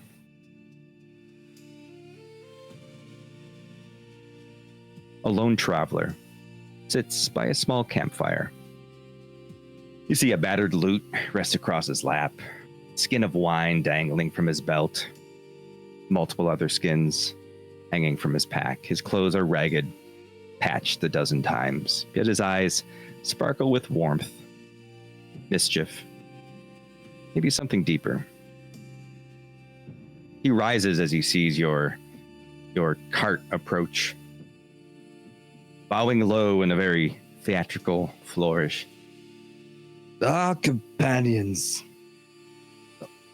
the road is weary and burdened. Please come share my fire. Drink with me. But what is journey without company? And what is company without wine?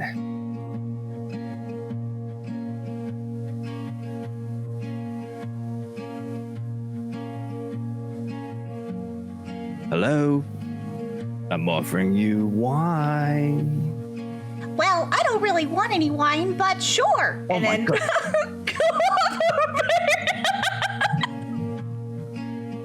I hate to stop breathing on the fire. Your horse is talking. I will ask you Well, all to you back away from the horse, please. You act Clearly like, it is you, possessed you by act something. like you act like your horse doesn't talk. I don't have a horse. I just have a fire and some This wine. is a normal horse. They always talk. You don't talk to your horses? I don't have any You must. horses. Echo's gonna never turn talked into a to- fairy. You're gonna ruin this on. So as you turn back into your fairy form, this traveler goes, Everyone back away, there's a fairy. Please, urge you back. Come towards the fire. You all need wine. Come. As this scarecrow stands up out of the cart, Oh my God. The point of The order. Would gods. we have? That was a walking, talking scarecrow. Would we have tethered Element's cart to the wagon, or lifted it up into the wagon? That's up to Alan. just dragging them along with us. Well, no.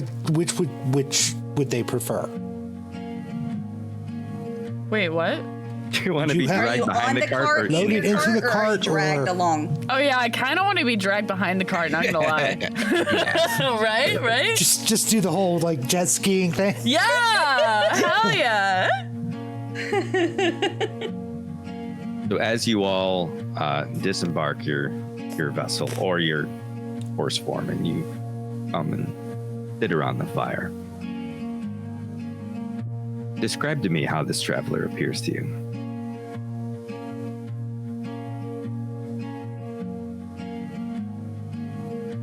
Throg is very uncomfortable around him because he looks like the people who looked down on him in the Capitol when he walked by to the guard duty. Like a commoner. Well, higher up than commoner, Oh, but so you like know. someone of means. So he looks like. Yeah. Okay. And the way he talks as well. All right. He reminds me of this guy I knew. Never mind. Not going to say it. He knew exactly what I was going to say. He's like, please sit, come. Sit with me, enjoy the company, enjoy the wine, enjoy the revelry. Tell me your stories. I haven't spoken to anyone in this road for many a week at least. Matter of fact, you're the first I've seen so far in quite a long while. Would you like to sit?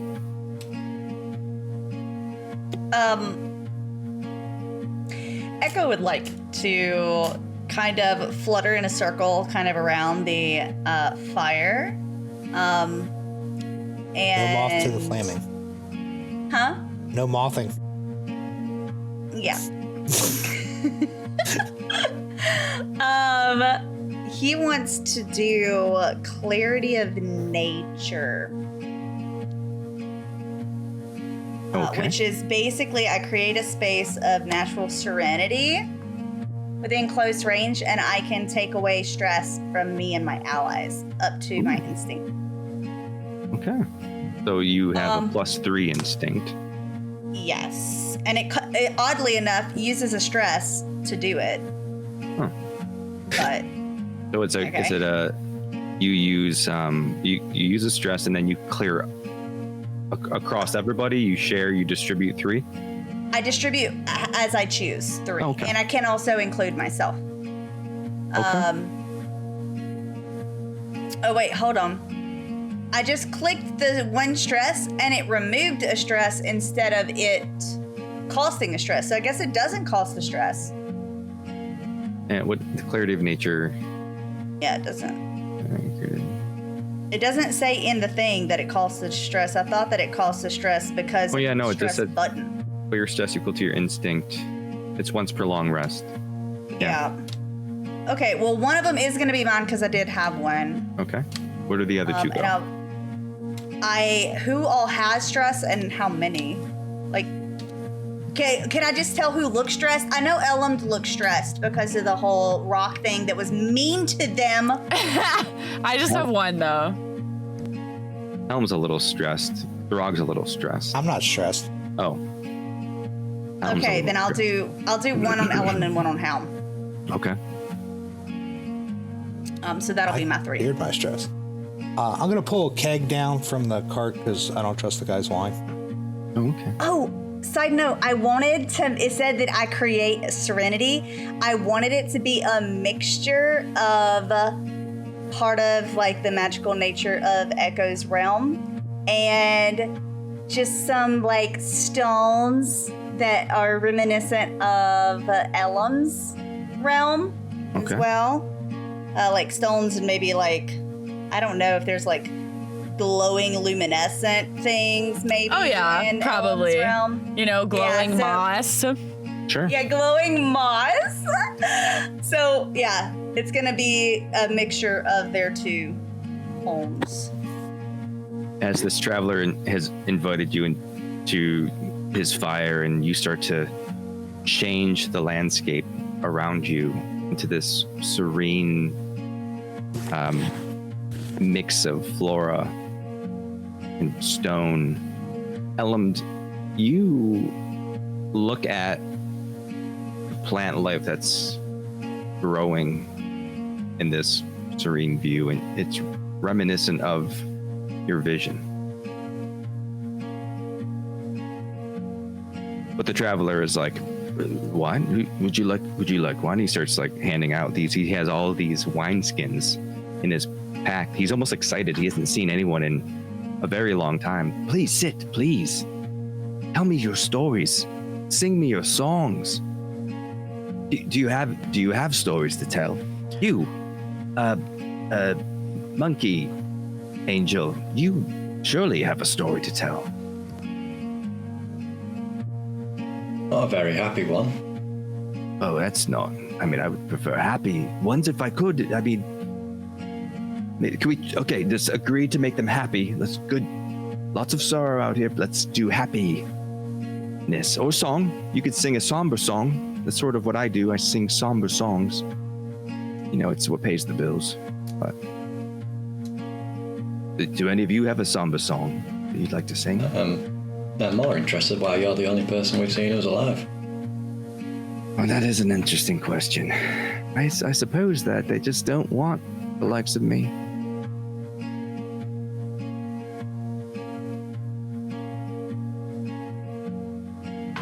Do I believe him?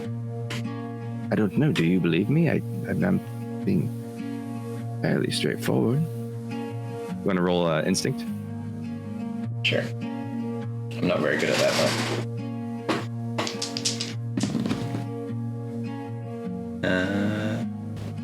It's okay. I got a 20 with fear.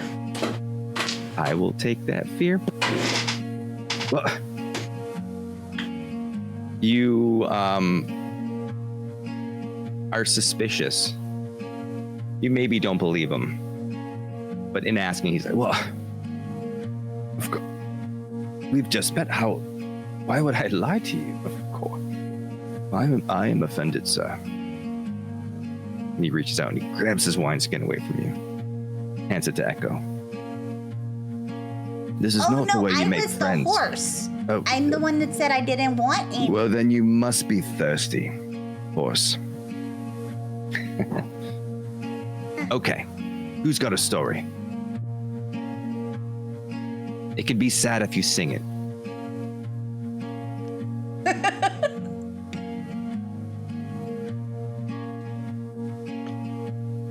Where are my manners?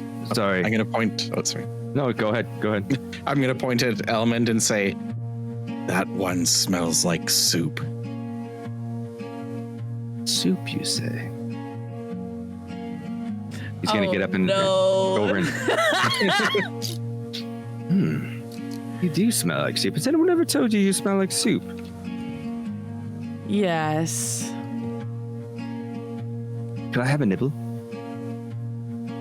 No. Did these grow Elland back if I pick smell them? delicious, but you don't eat Elland. Oh, what's an element? I'm sorry. I am Elland. Yes, it's all making sense now. The name is Elland, and they smell of soup. Do you have any soup? Or you smell like soup? I do not eat. Right. Okay. Do you drink? No. He's going to pick up his wineskin and hand it to Helm. Do you drink? They drink. Say again? I'm sorry. Yes, I do drink, and I think today I'm going to drink. There you go. Drink up. Revel in all that we have, for we are still here. We are the few. We are survivors. There's much to celebrate. Cup or a bowl, not really good with the whole. No, you put your lips around it. Well, I can see your point, yes. You put your lips in, and I find that the higher you bring it, the easier it is to get it into your stomach. It's open your throat. It's a whole thing. You'll be fine. Rod, I use your mess kit.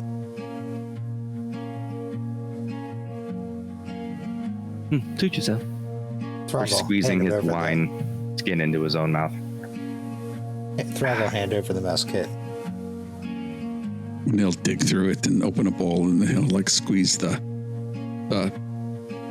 wine into this bowl, and he'll start lapping it.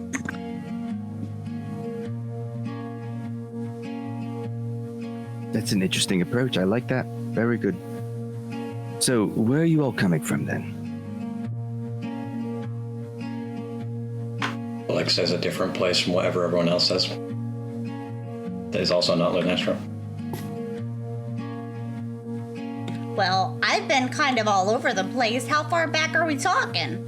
I mean, where are you coming from? Oh, down that road. Yeah, we came from down that road that way.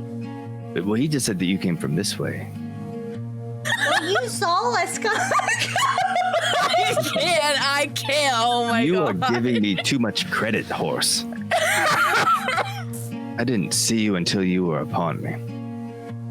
All right, so have your secrets, certainly. Do you While have they're any? talking, I'm gonna grab the wineskin and like tilt my head back and try to pour some into my mouth hole. And then when I tilt my head back, it all just dribbles out, and now I have like red stains down the front of my mouth. There you go, good man. He gets it.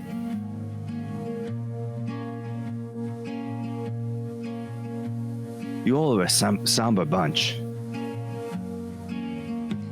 Well, we've seen a lot. Okay, you want a story? Yes.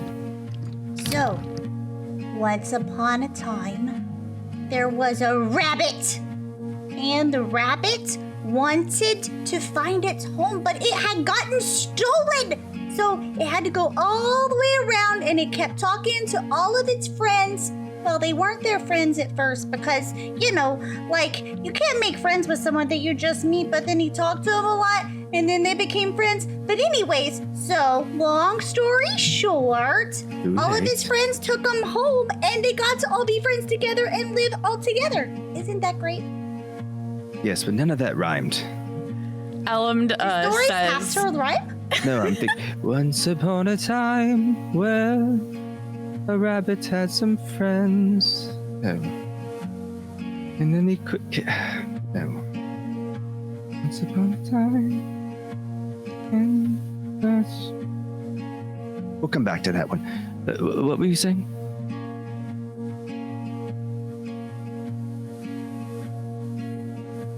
No. Echo looks to Elmd.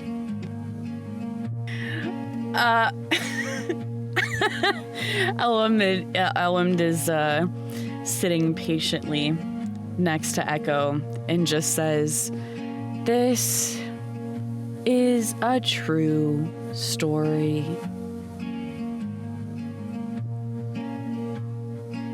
Okay. Well, you're gonna tell me a true story. I don't know if I have the patience for that, to be honest with you. This is a true story. This is a story all about how my life got flipped, turned upside down. Yeah. I think I've heard that one before. Anyone else? Stories? Happy? Could you do happy? I got somber pegged. Somber's got it covered.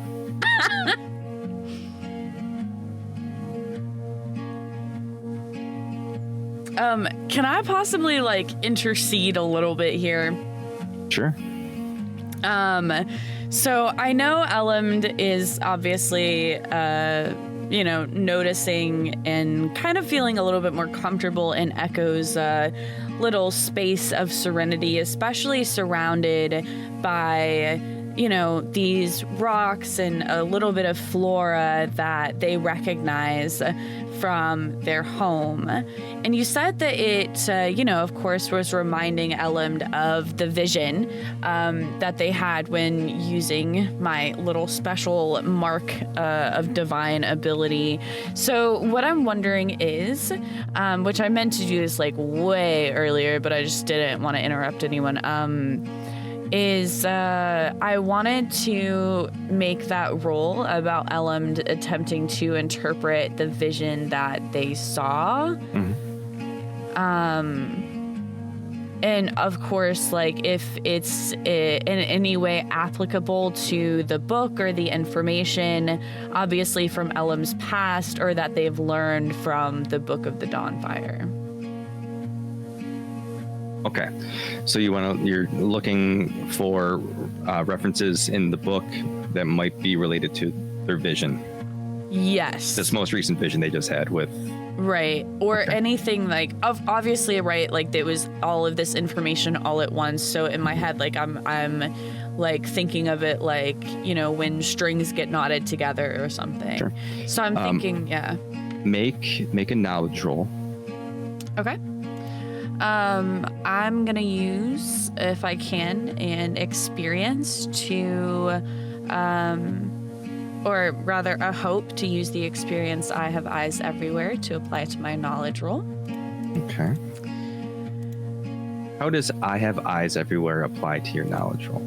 So, I have eyes oh, no, I'm sorry, that's the wrong one. I meant the experience I build museums in my mind. Okay. Yes. And I rolled a 29 with hope. Okay. Yes. So,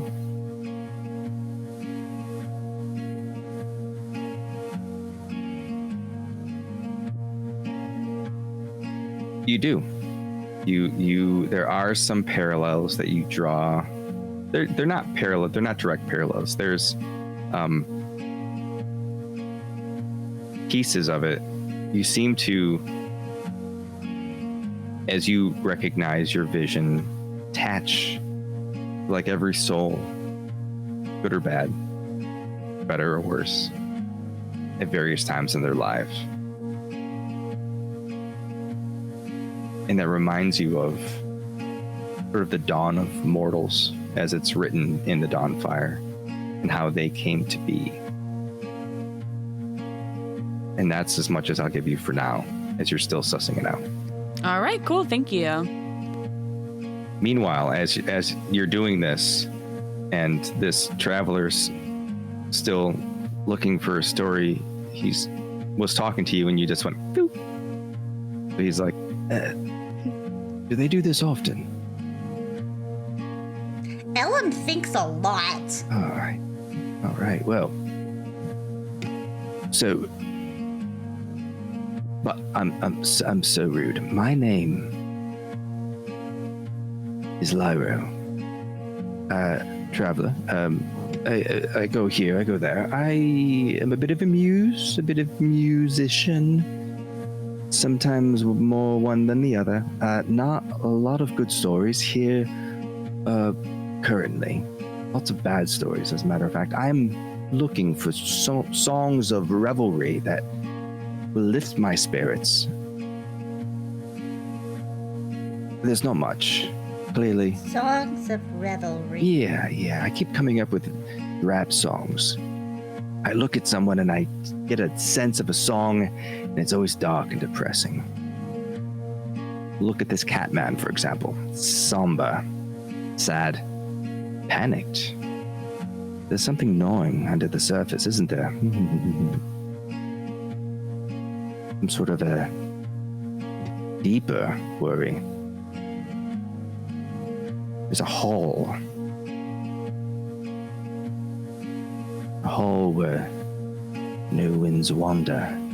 In the hall where no winds wander, where the altar steals the flame, robed ones chant without a whisper, calling out a lost one's name. Bound and breathless on the table, where's a face you almost know? Is it yours or just a fable? Is it truth or just a show? See, somber. Well, I mean, maybe you need to use, glasses or something, because there's a goodness in, everybody almost, Like, you too. You gotta see the positive. Yeah, even you, there's...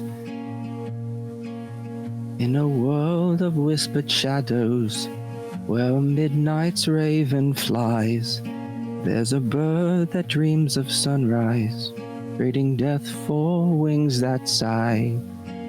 Once in darkness it was woven, now it seeks the morning's breath, for the raven longs for the daylight, in the dance of life and death. Somber. Who wants that? You got that from me? Yeah, very That's very somber. odd. What's going on with your wing? Oh, I mean, ever since I got, shot, with the light, that's what it did. You were shot with light, and that did that to you. Yeah. Interesting. It looks cool though, look, and now whenever I flutter, and he'll fly up, it's not just blue stuff that comes out of the wings. Looky, there's gold too, see? Wow, it's amazing. That is quite beautiful, yes. Where the moonlight meets the shadow. Where the moonlight meets the shadow. There the secret lies. No. Looks back at Ellum just standing there.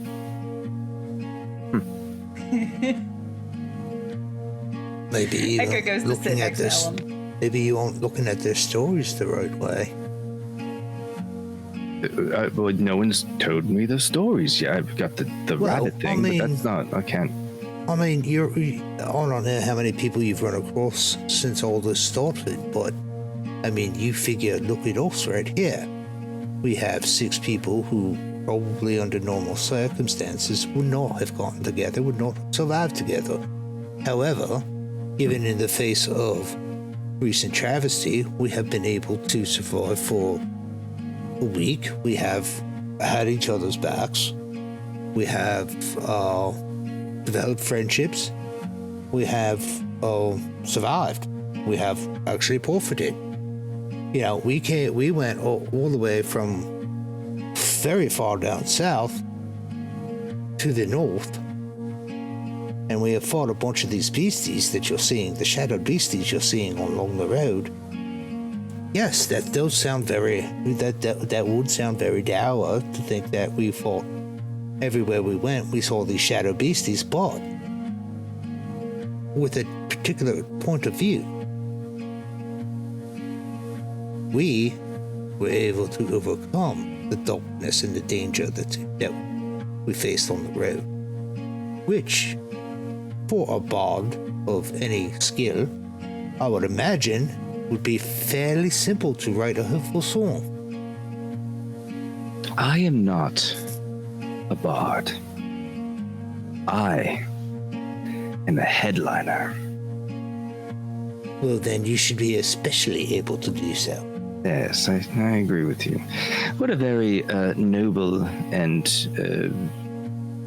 particular point of view you have. I will think on this. Well, I'm tired. I'm going to turn in for the night. Are you going to make camp? Enjoy the glowing moss. Well, yeah, no, it's very lovely. Very lovely. She did make camp. Don't you see the moss and the glowy stuff? This is your camp? Wow. You should have told me the story about this place. That's all we did. Amazing. Yes. Is this where the rabbits lived? Yes, it is. Oh, I missed that part. Wow.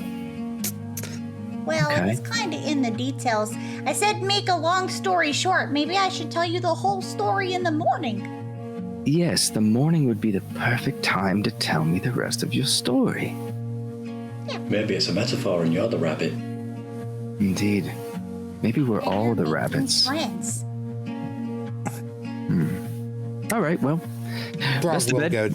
Frog will go to the cart and grab like 10. You all have a long trip ahead of you to get to that elven kingdom, and I have to go to sleep. I'm off to Carthola. Yes, have We you never been there? mentioned an elven kingdom. I'm certain No, you we did. did not. We did not mention it. I'm sure you did. Oh well. Have yourselves a splendid night. I will see you in the morning. Or I won't. Bye. He sort of prances off. Just off to the darkness. Are you sure that wasn't your book, was it, friend? Very similar personalities, yes. Something tells me we should have watches tonight. I don't think we should. Okay. As he unloads another tent from the cart, because, well, we asked for provisions. You have lots, and you have your nomad pack as well, right? Yes, I have that magic nomad pack that I can pull out anything from. As this stranger, oh, he said his name, as this person that you don't know goes off into the sort of a dark area, go to sleep, and you all enjoy the fire for the rest of the night. And then eventually you yourselves fall asleep and wake up in the morning. Fire's been snuffed out. Stranger is nowhere to be found. And you pack up like you do, and you continue on your journey until the road winds to Wide Valley.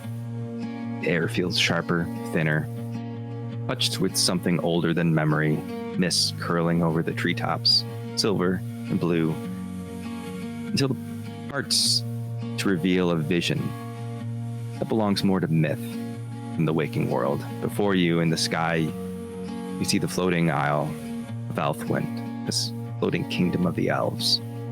You can just make out the shining spires, the pale stone crystal piercing the clouds, very similar to some of the makeup of Lunesra. Their base is hidden away by drifting veils of light, each tower rising impossibly high, bound together by bridges of silver, root-like arches that seem to grow rather than be built. At the foundations, you can make out some forest, ancient, that stretch in all directions, their canopies braided into this living tapestry of green and gold, waterfalls spilling just over the edge, falling down the world below. And as you walk up to the realm of the elves in this floating kingdom, that is where we'll end the session.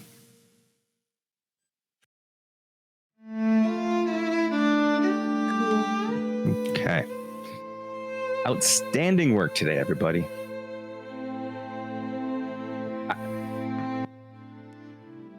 How many actual critical successes did you have today?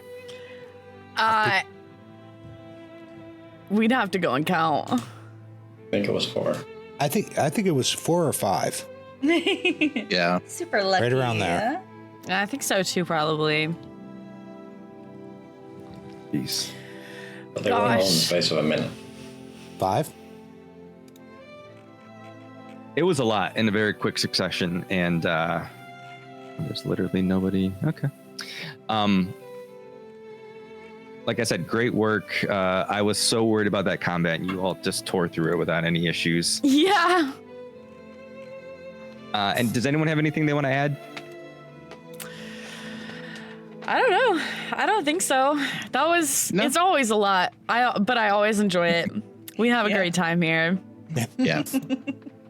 Well, I'm looking forward to our next session, which I have on the calendar. I updated the calendar on Twitch, so that it's also in Discord, but it should also be on Twitch. But it's going to be the 25th. September 25th is our next session, which will be something else entirely than what we were headed towards. Thanks to Helm. Ooh.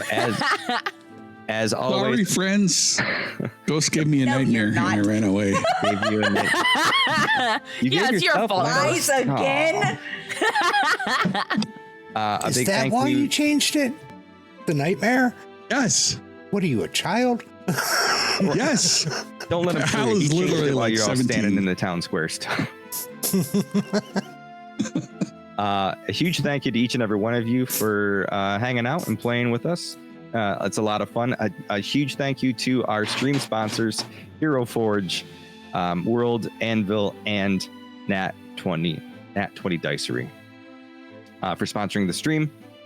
You can click the links in this video to go and support the stream in the various ways. You can also go to ghostlightxd.com to sign up for one-shots. We have October 30th has 2 slots left for the Watchfires of Carvo's Keep. It'll be very haunting and spooky. It'll be good. And then November 20th, we have the Last Pilgrimage, which takes us all the way to this place we've never been, which I'm really excited about. Sign up at ghostlightxd.com. And as always, dear Riftwalkers, we will see you Thursday the 25th. Bye, everybody.